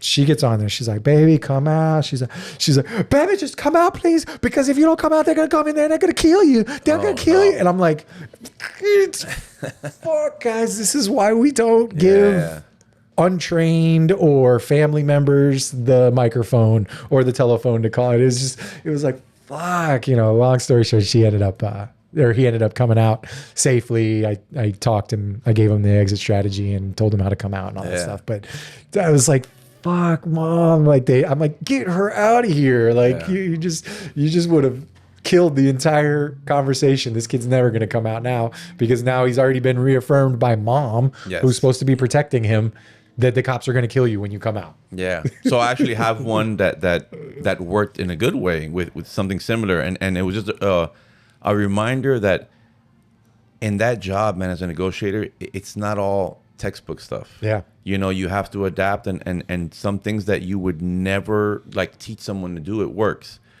And I'll give you this story on that, where not only the third party, being the mother as well, but something that I said at the end. This negotiation, I get called out, and it was one of those days of court. Like, we know as police officers, there's some things where it's like, man, like, what a coincidence, right? So it was a Saturday night, and I had a wedding. My wife and I had a wedding from one of my jiu-jitsu buddies got married. I don't know if it was Boca or it was far enough where, like, while we're there having a good time, I'm like, we should have just rented a place, because we live in West Miramar. But anyway, so we get back, and I tell my wife, I'm like, because Sunday we usually get up, we go to the gym, whatever. And I say, babe, like, I'm not putting an alarm tomorrow. Whenever we get up, go to the gym, we'll eat a late breakfast, whatever. Because by the time we get home from the wedding shower, we go to bed, it's like 2 o'clock. Of course, 3:30 I get called out, okay? And this guy is in his garage with his ex-girlfriend with a rifle, not picking up a phone, none of that stuff. This girl, I don't even know still what drug she's on. She would not stop yelling. I'm talking about, like, the whole time I was there, she was just, he doesn't let me get out. If I try to yell like her for 30 seconds, I'll lose my voice. Yeah. Okay? That kind of thing. And I knew, I was told beforehand, which is another thing people don't realize sometimes, is like, especially when I'm lead, like, don't rush me to call. I need to know certain things before we get there, because I think sometimes we make the mistake of, like, we want to get on the phone really quick, but we don't know hooks, we don't know triggers, and we got to figure that out, right? Yeah. And so I wanted a baseline of, like, who is this person, and hooks, triggers again, and good relationship with mom. I said, okay. We had to do, it's a face-to-face, but it's a face to a garage door is what it was. Of course, command staff did not like that, because he has a rifle that can very well go to the garage. Yeah. And I got my number 2 holding a shield the whole time. So I'm like banging on the door to get his attention. We start talking, and she's screaming nonstop. And I'm doing my thing, to make a long story not so long. Yo, will you just shoot her and let's talk? Right. Yeah. So he's saying he's not preventing her from leaving. She's saying no. He's a big dude. This guy was like 6'5", 300, man. He looked, big guy. And, you know, eventually my number 2 tells me, Mom's going in the Bearcat. And I'm like you, I was like, what? And then I go, okay, have her say my name a lot. For some reason that just came to my mind. Have her say my name a lot and have her tell her son, Danny's going to make sure to listen to Danny. Danny's going to make sure he doesn't get hurt today. Sure enough, she gets on the PA in the Bearcat. Never happened before. And she's saying, baby, it's me, you know, you listen to Danny. He promises you're not going to get hurt today. And then she says, baby, remember that friend of ours from Miami? He's here and he promises you're not going to get hurt. And I'm like, who's she talking about? And I'm like, whatever. So I keep doing my thing. I'm trying to get the girl to stop screaming for the love of God because it was, it was bad. And I'm like, hey, you know, you hear that? Like, Mom's right behind me. Like, she's here, bro. Like, you're good. Early on, I had told them, again, my whole thing is honesty, right? And I'm like, listen, I got to be honest. Like, command staff's not going to let me be here for 5 hours, bro. Like, you know, so let's work through this together. Well, now this is about 2 hours later. We got Mom on the PA. He sees from inside the house SWAT approaching, because SWAT's like, yo, like, this is, you know, again, we're there trained to be there all day. SWAT, and God bless them, there's been such it's a whole other topic, but such a positive change in the way SWAT and negotiators work together in the 6 years I've been on. And I feel like when we go to these multi-agency trainings, we hear that a lot, where before it was almost like, I never took it personal, but it's like, we're here to be there all day. If we need to, they want to just hurry up and do what they got to do. We both want to do what we're trained for, in other words. But when he sees SWAT through the window, that's when he freaks out. And he's like, what are they? I hear him like, what are they doing here? He almost starts crying. Like, what are they doing here? I see them, this and that. And she has not stopped yelling. And I'm banging on the garage door. And I'm like, my man, I go, listen to me. And I said, this is where you would never advise someone to say this, because you don't want to put them in a corner where they feel like they're stuck. But I thought it was appropriate for the time. And I said, I told you we were not going to be given all day here. Now you see SWAT. I'm not going to pretend they're not there. And I said, you don't want SWAT involved. I don't want SWAT involved. This is the key thing that you might never want to say. And I go, we're running out of time for this to go the way you and I want it to go, right? Yeah. You get that reaction. That is like lesson 3 of, exactly. Don't right? put timetables. Yeah. And I said, we're running out of time for this to go the way you and I want. Neither of us want SWAT involved. Your mom's right behind me. I guarantee you're going to be safe. Just come out to me. Don't go through SWAT. Within 30 seconds, the garage door comes up. My partner yanks me. Of course, you know, and they get him. And I haven't yet gotten emotional talking about this, and I won't today, but I get very close. And that's where I have no shame. Then we're all there. They're all giving us the water and whatever. And the Bearcat opens up, and the mom comes out like frantic. Where's Danny? Where's Danny? Where's Danny? And I'm like, yes, ma'am. She gives me the biggest hug, man. She starts crying, and she's like, thank you so much. Thank you for not making sure my boy didn't get hurt today. And I go, no problem. And then that friend of hers from Miami came out of the Bearcat. It was my chief. Oh, okay. So, you know what I'm saying? So at Mas. the moment, I had no idea, but that they had like, an acquaintanceship from his time in Miami. Yeah, they already had a little bit of, and so, okay. So, of course. So that's probably why he was a little more comfortable bringing in some sort of a TPI, because he's like, maybe I can help out. It would have been nice if we game planned this, boss. Yeah. But But that's when where it worked. And obviously afterwards, I was like, that's a great team win for the chief to see, because he was still kind of new at the time. And to see like, hey, this is our negotiator team, and this is what we do. Like we train for this, and it's to me, it's the best job in the world, man. And I always joke about, but I think it's a good way of thinking. And again, dropping the ego, and I have no shame. And maybe it's the opposite of a tough guy mentality. But every one of these call outs, you know how it is. You're on scene, and you just do the job. You do what you're trained. Everyone that's been a success, which we've had an incredible success. In Miramar, and I always say I'm so blessed to be part of such an amazing team, and we all learn from each other, and just a great group of people. When I get home and my wife's like, how did it go? I get so excited after the fact. Like I was Bruce Willis in Fill in the Blank movie. You know what I mean? Like, I feel like that was some cool shit that we just did. You know what I mean? And I think it's a good way of going back to being appreciative and like, at some point I wanted to be a negotiator. At some point I wanted to be a police officer. Don't forget that. And I think it's cool to be like, bro, that was fun, bro. Like, you know what I mean? Like, and that was as opposed to like just another day at the office. You know, like get the hell out of here. You know, and then when I tell the new hires right now, because I always get them literally like the last day before they go on FTO. And I go, right now, you cannot wait to get in the street, right? There was a time that you would look at your phone anxiously, waiting for that next call from the background investigator to say, hey, you passed this, you're moving on to this. You were excited. And you got your academy uniform. You were super excited about that. And you couldn't wait to wear the real thing. You couldn't wait to put that gun belt on. You couldn't wait to get that badge pinned on you.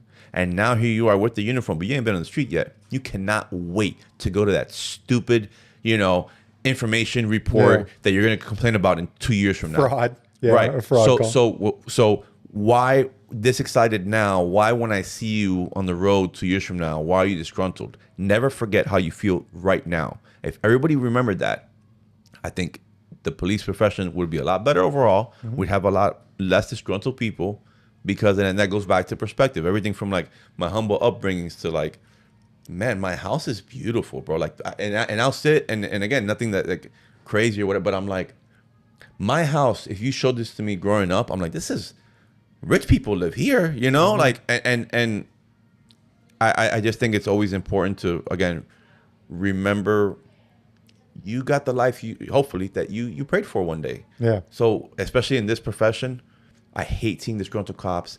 I hate seeing cops that complain all the time. I get it. We have to put ourselves out there and risk our lives for strangers, and that's not for everybody. But give me a break, man. Like our pension, bro. Like, you know, and like if you do the drop, like I had the drop. I kept that from my wife. What that whole drop thing was for many years. You know, when she found out, she's like, "What?" And I'm like, "Relax." You know, but just the benefits and like as an SRO, you know, we'll have when there's no school, we'll have like a only SRO like road call for those working the road that day. Yeah. And I always joke about it, but like sometimes they'll sit and complain about this and then that, and I'll be like, I'm always like the one against everybody, you know. And I'll be like, guys, are you serious? Like, and I go, hey, have you seen your AP lately? You seen that poor bastard running around like a chicken without a head? Like they are working, like, and we don't do as much, and we make a lot more than they do. Like, you ever thought about that? You know what I mean? Like, be appreciative, you know, and be respectful. And I can speak to that because I loved the teaching profession until I didn't. And I respect them so much because it's, I mean, such a, they don't get the credit or the, you know, salary that they deserve. Compensation, the compensation that they deserve. And, you know, I loved it. And when I didn't love it as much anymore, I made a move.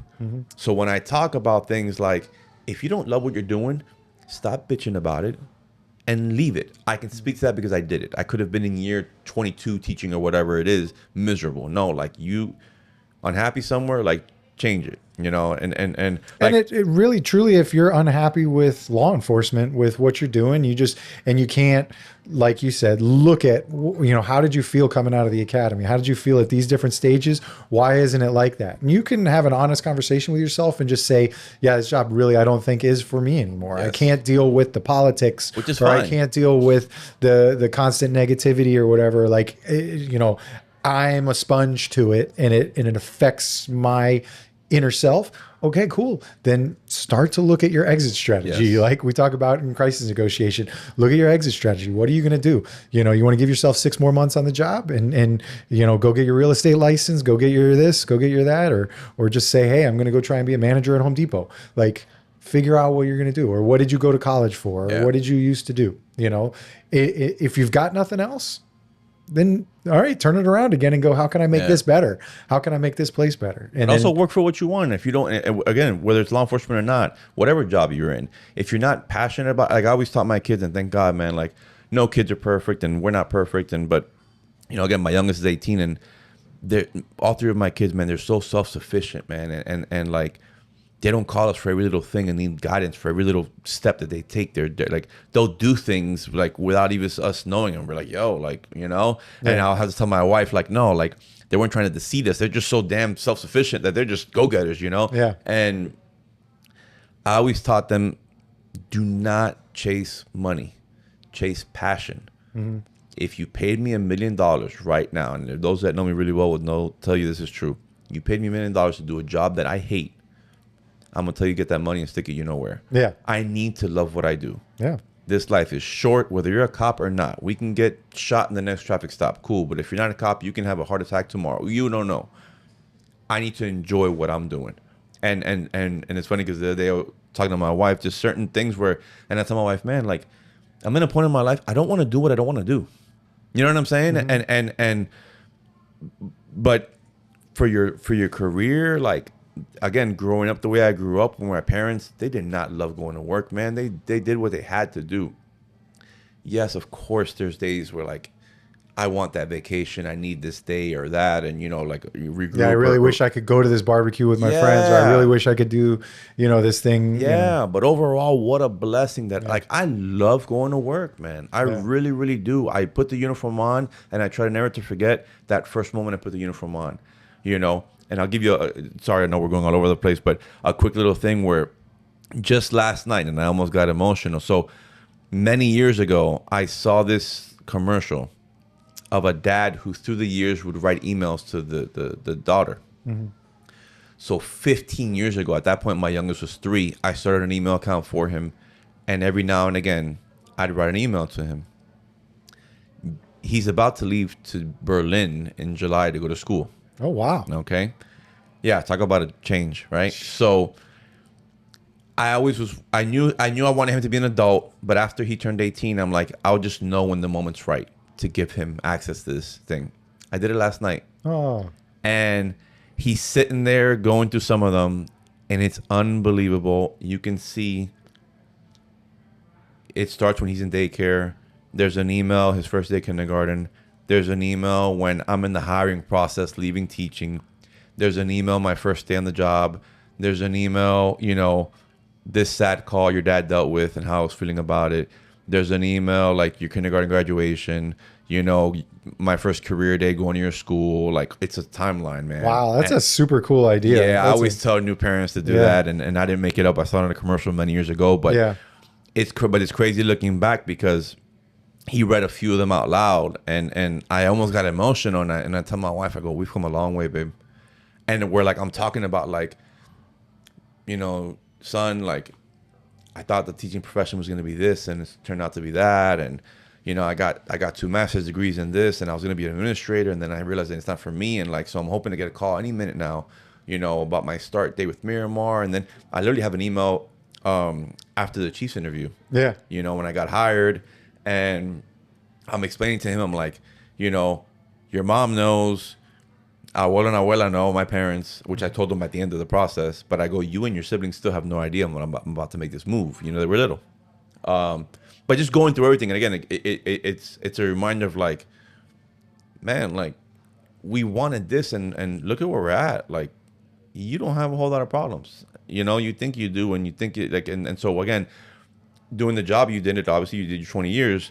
You saw those officers that they were, when they were new, how excited they were for the job, right? And then you'd see them and you're like, yo, what happened to this guy, man? Like, why are you so disgruntled? You know, I think if you remember where you came from, remember why you started, and then listen, like, to your point, you wake up tomorrow, I don't know how I'm going to feel a year from now. Maybe a year from now, I don't have that same passion. Make a move. Yeah. Don't bring other people down with you, and don't do this job. This job is very impactful. Don't do it for the wrong reasons, because I think that's a big mistake. Yeah, oh, that's awesome. And if not, just to give your kids a sweet email, because we might run out of emails. Like, what if we run out of emails? Like, you know, you know, you give them a cool email, you get them with their name, and, you know, because it's really it's in time. The exact, and it's almost easier than writing in a diary. You know, we're used to knocking out an email and just, you know, banging out a quick story or whatever and throwing that in there. And then they can read the exact, you know, we see it in movies and in commercials and stuff like that. You know, people are pulling out like letters that their, you know, grandfather wrote to their grandmother during World War II or something like that. And it's like, this is what he was feeling in Germany after D-Day or something, or in France after D-Day, like that kind of stuff, like, wow, you know, and so they can look back and, you know, it's not worn out paper, Yes. but it is the dates time stamped on there. Look, this is what my dad wrote to me in, you know, 2011. Like, wow. No, dead you ass. know? Like I think that was because he was 3. 2011 was the first the Yeah. first one, and there's pictures attached. Oh, wow. Yeah. You know what yeah. I'm saying? And because I had the idea first of like printing it out and putting it like in a book, but then it's like it looks kind of sloppy and whatever. So Yeah. you know, but he has the you know this timeline because obviously I talk about like what's he going through in this stage of his life and you know.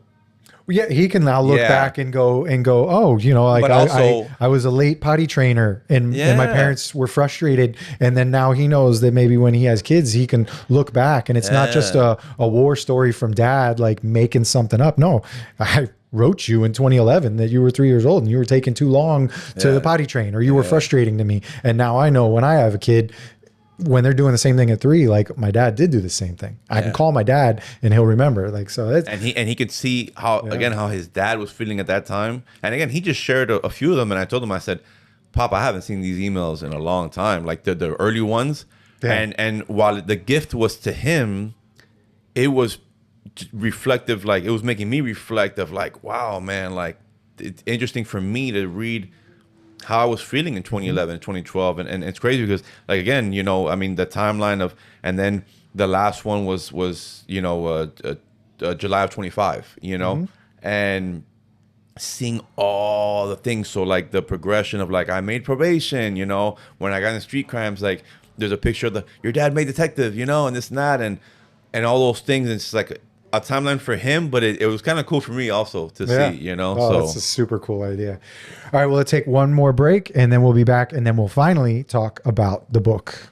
What's in the cup? Guys, what's in my cup? Blackout Coffee Company. We joined up with them. I've been drinking it and I enjoy it. And I think you may enjoy it as well. So you can go over to our website and click the link, or you can just go to their website, blackoutcoffee.com, and use our coupon code to get 10% off. The code is DSP10. So go over, check it out. All right, we're back. And so in this final section, we may as well talk about part of the reason why you're here. So the book. yes. Initially, I'm going to give you which some people have probably thought. You wrote a children's book telling kids how to go through an active shooter. To go through a lockdown, yes. Okay, Yeah. a So lockdown. a school emergency. A school emergency. All right, perfect. All right. Because it's like, man, that just feels like such a hard topic to talk about. Very sensitive topic, yes. Sensitive. Yeah, I mean, you know, people will write books on how to talk to bullies, how to stay away from drugs and all that kind of stuff. Right. But like, I mean, in the forefront of what these kids are dealing with, like, you know, you and I had to crawl underneath our desks and deal with tornado drills. Yes. Whatever, or walk into the hallways and lay down in the corner, and basically fall asleep Right. during a tornado. And or a fire drill, which basically meant, all right, cool. That's 15 minutes of not having to do anything. Yes. You know, like we get a break. We're going to get to go outside. Maybe she'll let us stay outside and play basketball. Right. You know, after this, Yes. or we might get to go to lunch. Yes. But like active shooter drills or lockdown drills, as they call them, Part of their world now.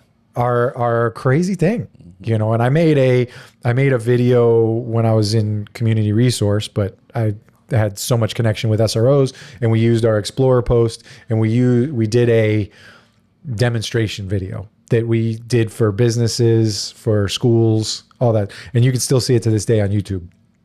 Big production, very proud of it, good time. Nice. But it's just crazy that it was right when text to 911 came out. So that was one of the things that we tried to feature in there was, you know, like, oh, don't forget, you can, when you're huddled into your bathroom in the corner, you can also text to 911 while you're trying to be safe, trying to be quiet. So as an SRO, like, you felt the need that this needed to happen, or like what was kind of the catalyst for this? First as a parent. Yeah. Because again, having done the SRO job, you know this, like there's some really good SROs and there's some SROs that are just, kind of on the way out, and kind of like there's a stigma about the position, right? Yeah. It's the older, lazy officer doesn't want to do anything. Yeah. And my initial frustration came as a parent with my little ones because, I'd ask them about these drills. Again, it's part of their world. We didn't have that growing up, like you said. Right. Like for me, I think we're similar in age.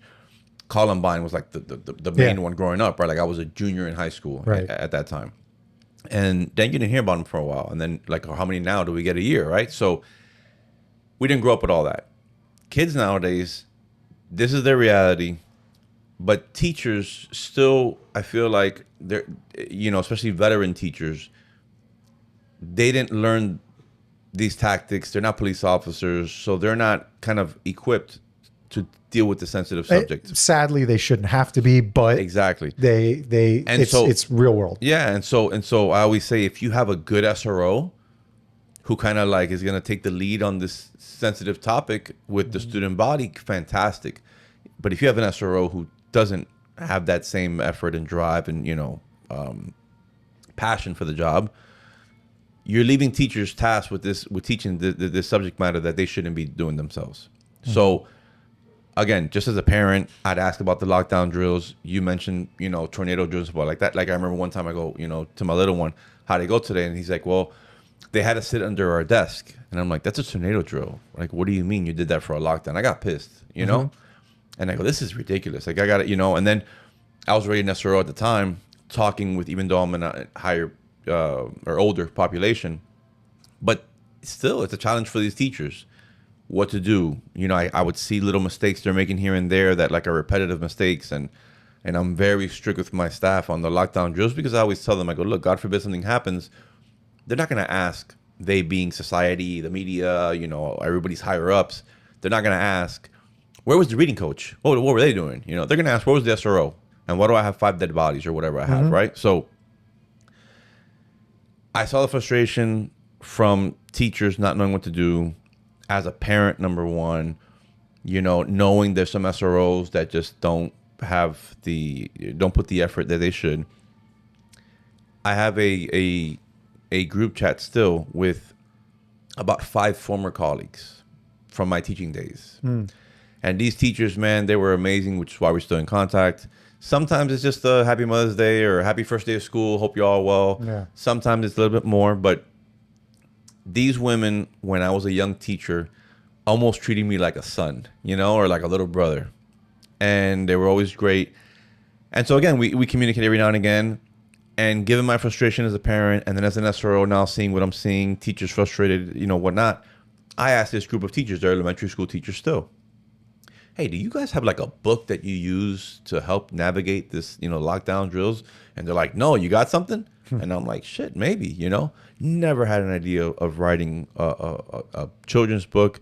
It's funny because the only idea maybe in the future, the only idea I ever had of writing a book was on communication, but there's like a million of those, right? Yeah. So with this, and I don't have a lick of business, in me. I'm a people person though, right? Yeah. But I know you have to fill a void. You have to fill a need that isn't there. So I started researching. Okay, how many books on school lockdowns do we have? And I'm like, bro, there's like 4. And then I go, okay, one is by like a former police officer. And then I read the reviews. And then I actually found on YouTube where someone's doing like a read along of the story, and it wasn't the best. I remember I'm not going to say the name or whatever, but the reviews even were like, this is more about kids being chaotic in a lockdown drill. When I saw the YouTube video of somebody reading it, it was where they're in a lockdown, but a kid like farts, another one's doing magic tricks. I'm like, what the heck is this? Yeah, you know what I'm saying? Like this is more of an autobiography or a fictional story. Yeah, this is like about kids messing around and not being quiet when they're supposed to be quiet. So I said, okay, I can do something here, because I haven't found one book, number one, by a police officer that's actually teaching them what to do, but also I haven't found any books on this by a police officer who used to be a school teacher. So now I know like all these lenses that I'm seeing this through, and I just created the first draft. And to be honest, the first draft took like a day and a half. It wasn't anything crazy. I did, and I always mention this, I think it was a pretty good decision that I made. I was so far removed from little ones. My kids were already older at this point. I'm in an alternative high school. The structure of a kid's book, I hadn't seen a kid's book in years. Right. So I started looking at kids' book. Just reminding myself, okay, simple sentence structures, things like that. Because otherwise, I think I would have written a kid's book for but middle school or higher. Yeah. So I did the first draft. I came up with an acronym, SAFE, and we can go over that. And I sent the first draft to those 5 or 6 former colleagues of mine. I always say, like, you know, we're both married. Like, our wives should not be our everything. There's certain things that you have this friend that you go to for this and you go to for that. I always say the same running joke, Mom, you're going to see this and I love you. But I would not go to my mom to tell me how to get bigger triceps. Yeah. You know what I mean? Yeah. You know, I'm going to talk to my old man about that. He's the one that introduced me to weightlifting and all these things and whatnot. So I'm not going to, you know, I have a few tattoos if you've noticed, but I would never ask my wife's opinion on tattoos. She doesn't have one. She doesn't, it's not really her thing, you know? So who better to ask when writing a kid's book for kids on this than former teacher or than teachers? Yeah, the ones that sit down in a circle and read to them. The sometimes. ones who's going to be reading it to them, because I obviously I made the book for kids, but for teachers to get to those kids. And I got some feedback, little things. I also sent it to 2 very close friends of mine who both have experience teaching, both have kids of their own, 2 very dear old friends of mine.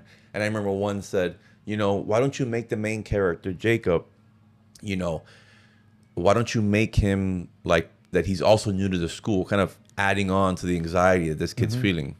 And then I had another friend say, like, I know my son, you know, he gets really nervous. Like, I think you can use like one more page that really emphasizes like the nerves this kid's going through. Because I know my son, you know, we go over these drills and whatnot, and he's, you know, but kind of emphasize that. Yeah. And I remember, like, not to jump around all over the place, but with the illustrations, that page that she was talking about, I was a pain in the butt with my illustrators, but I'm like, that facial expression had to be perfect.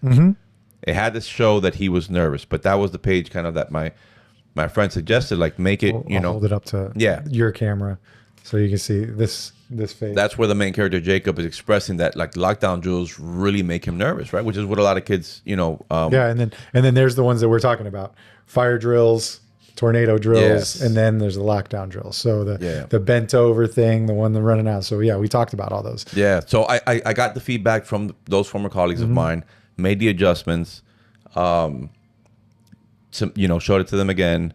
They loved that, you know, because we love acronyms and whatnot. So they really loved the SAFE acronym. Which is? So the S is stay away from doors and windows. Okay. Okay. The A is assemble in a hidden area. Now, I knew, given, because the book is good for kindergarten through 5th, obviously a kindergartner, you may have to explain the word assemble, which is just get together, you know, but I needed something with an A, right? They hear the word assembly. Yeah, so exactly. You can still kind of work that in. Yeah, so A is assemble in a hidden area.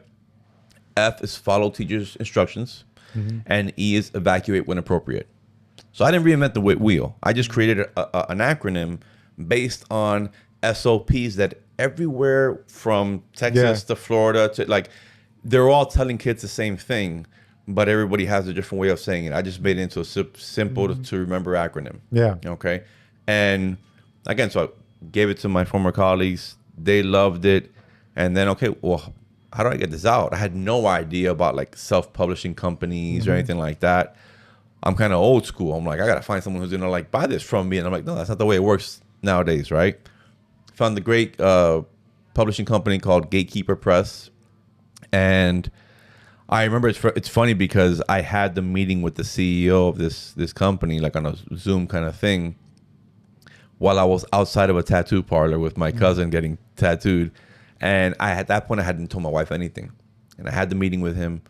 And then I told my wife, and she's, you know, and I said, you know, if I help one kid know what to do, it's worth it. And she says, yeah, no doubt, great, but you're not going to do this for one kid. And I don't want you, I know the way you are, I know your intentions are good. I don't want you to feel some kind of way if the book does well, or like, you know, you want to help as many people as you can. And I said, no, for sure. So she wants you to be honest with yourself. Like don't shortchange yourself. She knows you. Yes, like don't like you helped one kid now like you're done. Like no, like try to help as many people as you can. And there's been I don't think I expected the amount of like I wouldn't even say pushback. I would say like avoidance on the subject matter. Like I kind of knew, right? Sensitive subjects, but I've reached out to numerous school boards, and there's many that are like, oh, that's cool, great job, but they don't want them to do with it because you're touching on a very sensitive subject. You're admitting that this happens. Yes. Like, okay, the police department forces us to do these drills and stuff like that, or the state tells us, but we don't have a problem. But locally, they're not going to admit to it. And I mean, chiefs and mayors are just as guilty of this sort of conversation. So, okay, so that's interesting. I wonder, have you gone to like FASRO or anything like that? The Florida School Resource Officer Conference? I've reached out to them. I haven't heard back. Oh shit. Yeah. So, but I will say a good thing, and I mentioned that in another podcast. The good surprise, I've seen more parents get the book themselves. Yeah. And kind of like, okay, I'm going to teach my son myself or my daughter what to do during a lockdown. So that's been a great surprise. And we'll keep it positive, but, and I said earlier, I don't have a political bone in my body. It really, really boils my blood when we have the next school shooting and it's hashtag pray for this and pray for that. Yeah. And now let's talk gun laws, right? Yeah. Because that's and I don't want to get into politics or whatever, but I have a resource that today, if you read it to your kid, you read it to your student, this afternoon, if God forbid there's an emergency, don't know what to do a little bit better than they did in the morning. Mm-hmm. And so I have gotten some good feedback from parents. I've had some good feedback from teachers admitting I kind of have to hide this though. Because if, because the bosses may have an issue with it. Because again, there's the avoidance thing. Mm-hmm. No, there's police work. Like, no, we don't have a gang problem. You know what I mean? Like, no, like, how about we just be I always talk about like, just my whole thing on life, be proactive, not reactive. Yeah. We're both married. You don't want to wait till you're like on the brink of divorce to work on the marriage, right? Yeah. You don't want to wait till your friendship is about to end because you're a shitty friend to become a good friend. We're both, you work out, right? Like, don't wait till you're about to die from your health to take care of your health. Yeah. Right? Amen to that for sure. So I always say like, I'm big on like being proactive, not reactive. And I'm big on things with no finish line. Mm-hmm. Jiu-jitsu, lifting. You can lift 30 years. You stop, you're going to look like shit eventually, mm-hmm. right? You can be a cop 20 years. The moment you stop caring and taking pride in what you're doing and continuing to learn, mm-hmm. What's part of this podcast? You love learning from people. Yeah. You know? And I love that. I love like things that you're never going to master. I've been married 18 years, right? Like if I stop trying today, we're not making it to year 19. Mm-hmm. And so the same thing with this, like, be proactive, don't be reactive. Believe me, it's kid friendly, and I always tell people if you gave the book a chance, I think that you would like it. But like avoiding it because you don't want to tackle on it's reality. Well, it falls into that sort of thing, like even like sex ed. Like you think like when we were in middle school and like, all right, it's time for sex ed. Yeah. Your parents had to sign like a permission slip because, God forbid, we're teaching these kids about like, oh, you're going to bring them in there and you're going to teach them how to have sex, and it's like, no, that's not what they were doing. But, so it's that sort of thing. So it's like, are you teaching these kids how to be school shooters? Are you teaching them, all that kind of stuff? So that's where it becomes probably taboo, where they're afraid of it. But just like you were saying, like with styles, like everybody learns in different ways. And so giving, like the kids are going to have to go to assembly, yep. and they're going to learn about a lockdown drill. Usually the first couple weeks of every school year, they go over, lockdown. Oh, we have our first lockdown drill of the year. And then later in the year, we have another one. And I remember we used to do it, and you'd have a couple of the SROs come over from the other schools, and they're, all right, this is our bad guy. I'm not even going to tell the front office. And they come running in the front office as if they're having a domestic, yes. and they want to see their ex-wife teacher, and they bust through the door. or some, or they not hurt anybody, but the door happens to be open and they shoot through it. What do you and do? now they're lost. So now you've got your front desk lady having a half heart attack, trying to chase after him, sir, and you're trying to explain to her, I like, love that. listen, you got to get on the radio. First thing is radio communication, because you got to alert me. You got to alert the APs. So you got to let the person know that you just left in the office, that they got to do an all call, that whatever, nowadays it's a color or this or that. Yeah. So we used to do those kind of things, but it's also slightly taboo, because God, what if that 65-year-old woman that's at the front desk has a heart attack because you just scared the crap out of her? I deal with that too, because I do my lockdown drills like that. Yeah, like, yeah. We're and it's crazy because I don't want it to be like the Weather Cry Wolf, where God forbid it's real and they're like, oh, Herrera's just doing one of these, exaggerated lockdowns. But I'll do it like that. I'll do it where I don't even call the lockdowns a lot of times. I'll grab a student and I'll be like, hey, act like you're seeing somebody on the ground that needs help or whatever, and they're screaming. Or I'll grab one of the custodial staff. They love playing along, and I've done where I'll there's a public spot in my school, and I'll get 3 of the road patrol guys in my area, and I'll say, hey, meet me behind the Publix, and I'll be like, hey, listen, I'm gonna call you in 10 minutes. Come code 3 to my Blazing school. in, yeah. Blazing in, and I want to see what everyone does. And I think that you got to be careful. And I always, obviously, I get on the radio and I tell dispatch, we're about to do a lockdown drill, because I'm sorry for whoever it's an inconvenience for, but I want people calling. You know what I mean? And so, but I do it lifelike, because going back to, there's good SROs and there's bad SROs. Like, if you're an SRO that used to do the lockdown drills the same time always, when everything is nice and quiet, like, shame on you.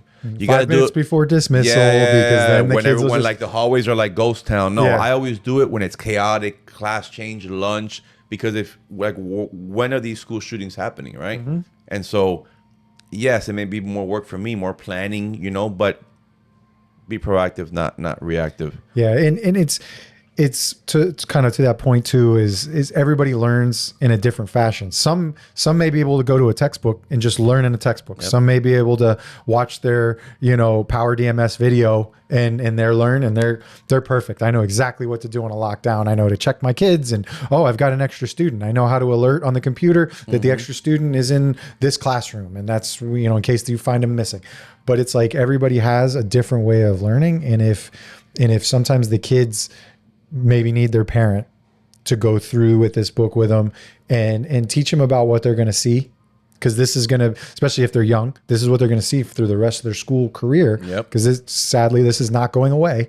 Or if they learn better through their teacher, they relate. Their parents are not the greatest parents, so they look up to their teacher a little bit more. So if their teacher has the ability to read it to them in a class setting, then maybe it'll help. Because as teachers, we all know that every kid's got a different recipe to how they learn, how they're reached, and how that becomes stuck in their head. Because as cops, we're the same way. Some of us learn about it better in Power DMS. Some of us need to be on the mats in DT getting the crap kicked out of us, or knocking out push-ups because we're not doing it appropriately and stuff like that. Everybody learns in a different fashion. So I just did last month like a read aloud at one of the not the school that I'm at, a charter school in our city.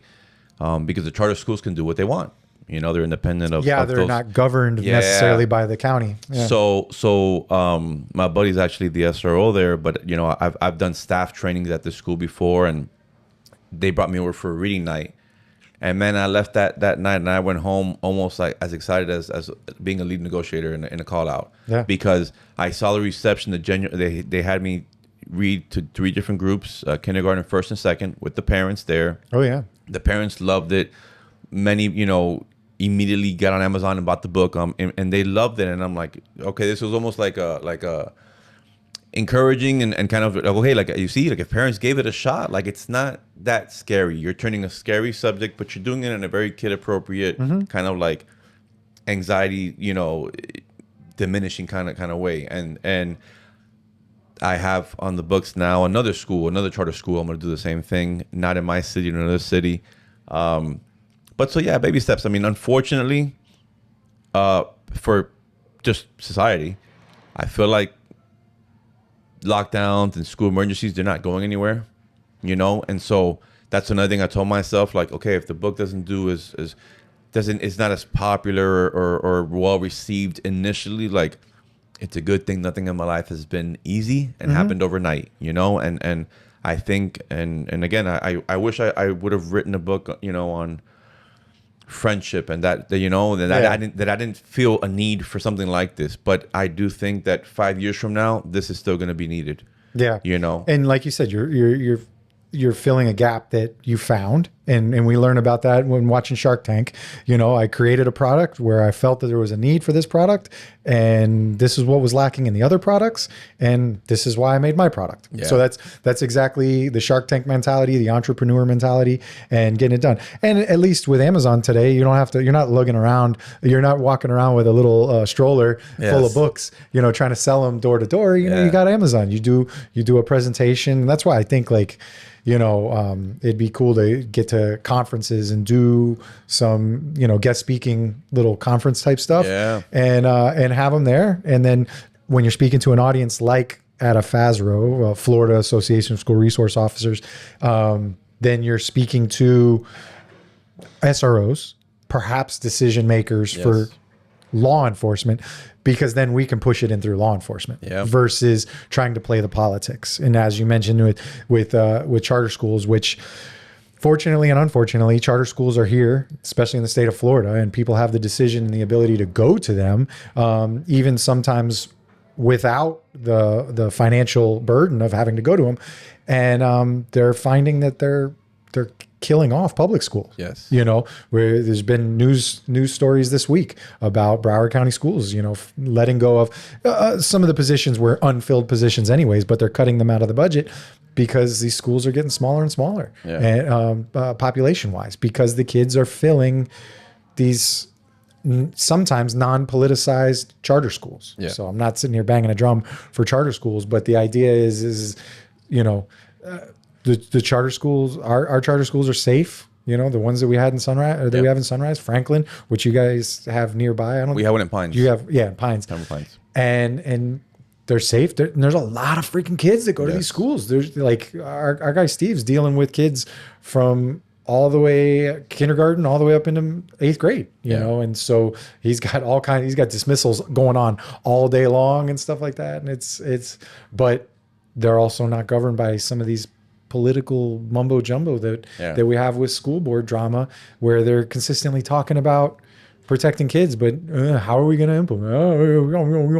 And it's conversations about nothing.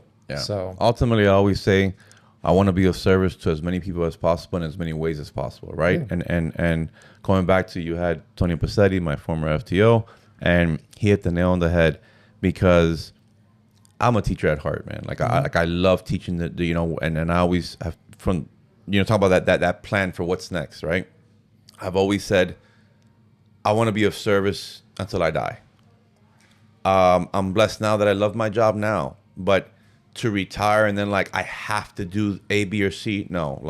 But I've always said, I'll go back to maybe teaching in some, whether it's in the police academy, jiu-jitsu, whatever it is. I want to be of service, and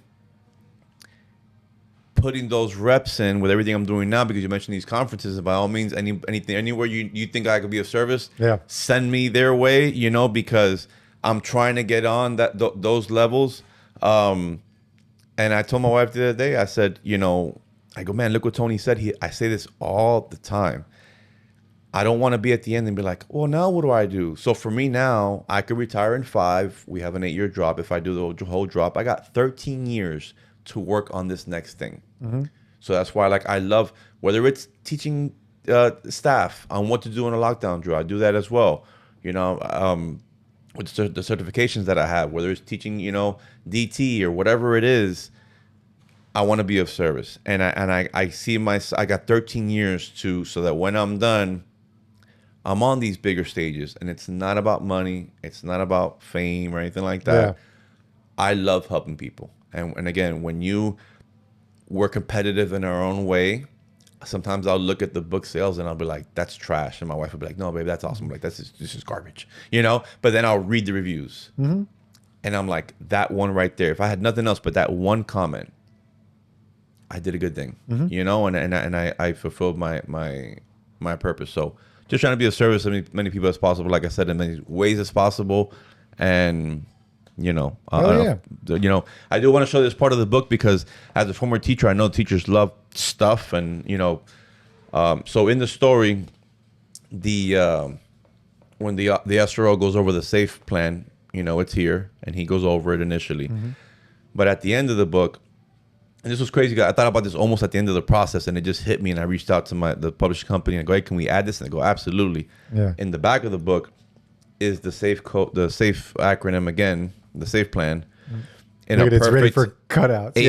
8 by 10 cutout. Yeah. So with the idea that teachers or parents, but essentially teachers can put it on a frame, put it near the door in the classroom, something that I get it. I was there. I did the job. I know you cannot, do an hour a week of SAFE plan, right? Because you got reading. We got, standardized testing and all this stuff. But if they see this every day, because it's, by the door or whatnot, that's another way that they can learn by repetition and just memorization and whatnot. So, oh yeah, no, that's cool. And I like that they're sentences, that they're not just like one word. It's not just, it's not just the word, and then you've got to interpret a word.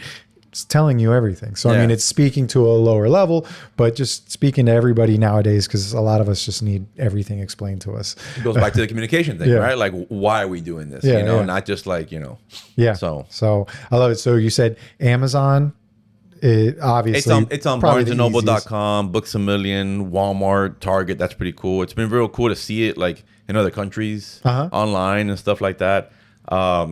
But everybody has Amazon. Amazon's probably the easiest. Yeah. Sadly, the easiest.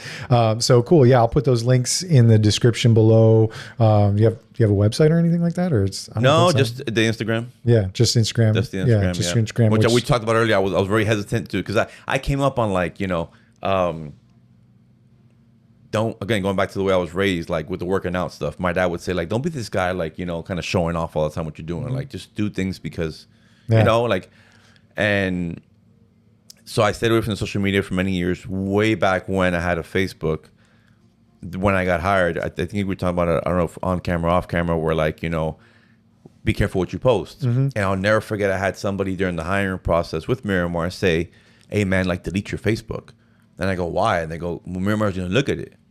And I said, okay, what are they going to see? That I love the Marlins and I'm like a dope ass dad? Like, you know what I mean? Like, because I didn't put anything negative. And it drives me nuts with these kids nowadays, because like you guys snitch on yourselves. And I always give the example at the alternative high school where it's like, if you want to be a college athlete, and I'm a college coach, whatever, I'm going to say baseball because that's what I grew up on. And I go to your Instagram and I'm like, yo, check this kid out, man. Like 5 a.m, he's lifting, man. After school, he's at the cages by himself. He's got a fielding coach, He's doing that. Like, hey, look, on the weekend, he's with his parents or he's with his sister. Seems like a good brother, and all these like, do you think I may be interested in you? I see you getting this award in school. Your grades are on point. This is what you're projecting to everybody. It's an opportunity to create a resume. Correct. Yeah.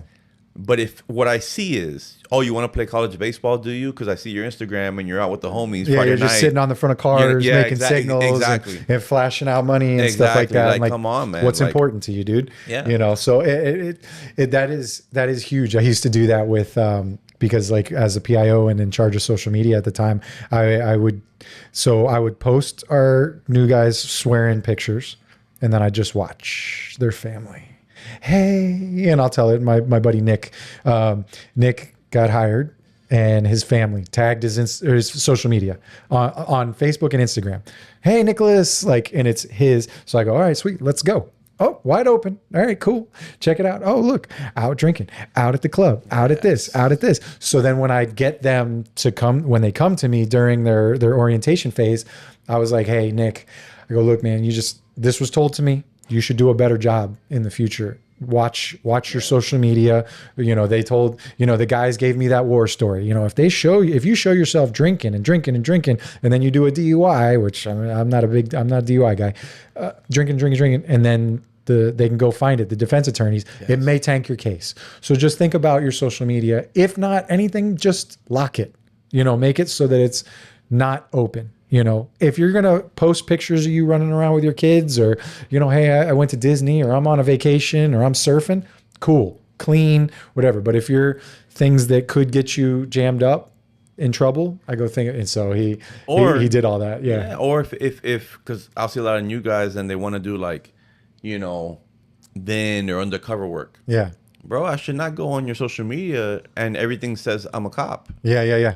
Because even if you feel like you deleted that, like that's there, dude. Like, and I talk about where like, you know, I was far along in my career and I knew like that's not a road I'm going at this point, and I'm very happy where I'm at. Where like before I got the flag on my arm, I'm like, do I want to make sure like everyone's gonna know I'm a cop? And I think we go through these phases, right? When you're like a rookie and you want to wear like the thin blue line hat and all this stuff, and you're like, you know, I'm a cop now, and I made it, you know. And then it's like, yeah, I probably don't do that, you know, and don't push it. But then I think at least for me, now like 15 years later, I'm like, I'm so proud that I feel like I'm a good cop in the sense that I do it for the right reasons.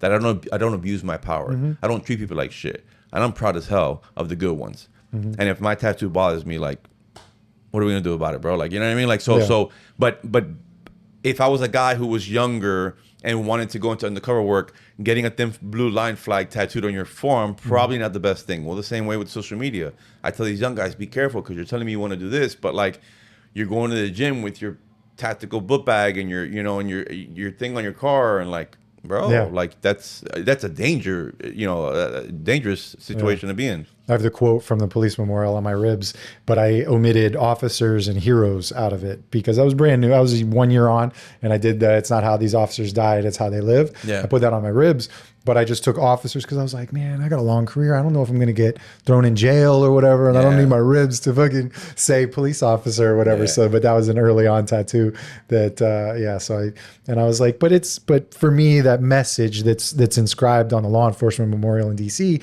still rings true whether you're a police officer or a regular person. Yeah. You know, it's try not to live your life like, how am I going to die? You know, I'm going to die from a disease, or I'm going to die from, no, bro, it's how you live that makes you remembered, you know, and it's what you do between the book side or between the cover of what you do. And then that's how people are going to talk about it. You know, at your funeral, they shouldn't be sitting there talking about how bad the car wreck was that killed you. Like, that shouldn't even be the topic. Yes. Everybody should be talking about everything you did in the middle. So being of service to others. Yeah. And again, I think with the social media thing, like, it's such, if you use it the right way, it's so awesome. Yeah. Every now and again, yes, you're gonna get the negative comments and whatever. And I've actually had people like podcast hosts that I've been on. I remember one, I did a day in Miami, and I remember the host Eddie Moya, where he said, bro, like, I've seen how you respond to like the few negatives, and it's so amazing how you do that, because you'll tell them like, hey, I can appreciate your perspective, brother, even if I don't agree with you. As opposed to like so many people would be like, oh, F you and this. I'm like, no, bro, like, how's that gonna make me look? Yeah. It's gonna make me look petty, and like, I'm not gonna take personal something that somebody does who doesn't know me personally. You know what I'm saying? But again, you know, whether it's building a podcast or whatever you're doing, like, I don't make any money off of any of this stuff. You know what I'm saying? But the relationships that I'm building, it's so awesome, man. And to be of service, I know it sounds corny and I say it a lot or whatever, but it's such a great thing. And Instagram has helped that, you know, because otherwise I wouldn't get in contact with this person who lives in Connecticut and this one who lives in Jersey or whatever. So it's cool. It's a fun thing. It's a fun journey, and as people that like to talk to people, it makes it even cooler. Look, we're local. We're nearby each other. And how do we get connected? With Kenny from he's in Indiana, right? Like, go figure. Yeah, Kenny's the best. I'm going to see him on Monday. I'll give him my best. So we talked about earlier, like, we did the Zoom thing kind of because, you know, we had to. Yeah. But I tell him, man, whenever I'm out there, like, we're gonna do it in person. Like, he's a great dude. Yeah, man. he's the coolest, the freaking Red Ninja. He's got a conference that's next week in Myrtle Beach. Yes, the Justice X. So we're going there as podcasters, and we're gonna have our booth with swag for sale, like in the conference or in the room where the teaching's going on. But then we have our own separate breakout room where all this stuff's going to be set up. Anti-Hero is going to do their broadcast from 11 to 1 live from the conference, doing that kind of stuff. And then the stuff's going to be there. So I'm just going to, there's a few people like Heather. I was just going to say, you're going to see Heather there? Heather's going to be there. She just got into the FBI. Academy. Oh yeah, no shit. No, that's awesome, man. Yeah. She's been down here. Like she flew down and she was in Miami and she was like, text me. She's like, hey, I'm in Miami tomorrow. How far is that from where you record? And I'm like, bro, like, I'm like, when were you available? And she's like, after 4. And I was like, there's no fucking way you're coming from Miami to here. I'm not driving to get you in Miami. And I don't want you to pay for an Uber or rent a car to come. I go, we'll just do it another day.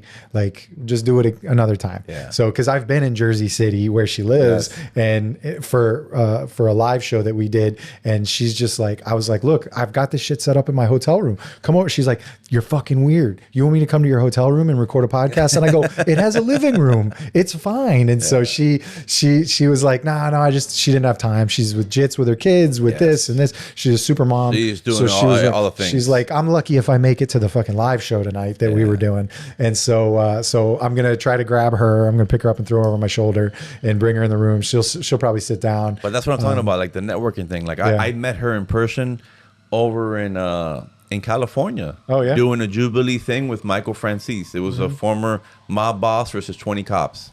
And they happened to sit me next to her. Now, I didn't tell her at the time, but I had seen her on some things before. Yeah. I knew she did jiu-jitsu and whatever. But, just through that, we connected. Awesome lady, man. Like you said, doing all the things and just super mom. And I love that, man. Like, because my wife's like that. Like, no excuses, man. You're able to work out, take care of these kids and all these things, and she's kick got ass the at your most job. horrible story. Yes. So yes, yeah. and so shortly after that experience, she's the one that connected me with Kenny.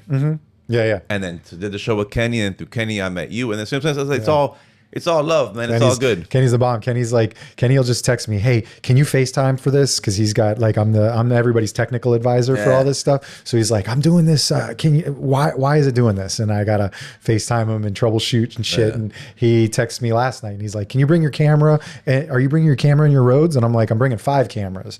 I'm like, and I have the Rode wireless. He's like, well, I want my presentation filmed. And I'm like, when's your time, bro? Like, I'm like, it's in the middle of when I'm producing Anti-Hero. So we'll make it work. I'm going to mic him up. I'm going to set it up and I'm going to go, it's just recording. Yeah. Like, I'm walking away, bro. That's like, awesome. if you hear the camera die, just know it died. Yeah. So, but yeah, so Myrtle Beach should be freaking awesome. We're excited. I wish I can go. It seems like a lot of fun. Yeah, it's good because I've interviewed a couple guys that are teaching there because Kenny tossed them to me to say, hey, interview these guys. They do interdiction. The other one does organized retail theft investigations. So I was like, look, man, I can talk to an organized retail theft guy. I go, I know Sawgrass Mills Mall. Like, I've seen it. I've heard the stories from my friends that work the mall the mall, unit, and know about these gypsies, all this kind of shit. So it's pretty cool. It's fun, but it's cool way to make contacts with people and stuff. So, all right, cool, bro. Well, we'll catch everybody on the next one, and thanks for listening. Thanks again for having me. All right. Calling all units. Donut Shop has a fresh dozen. Go ahead and take a 1040.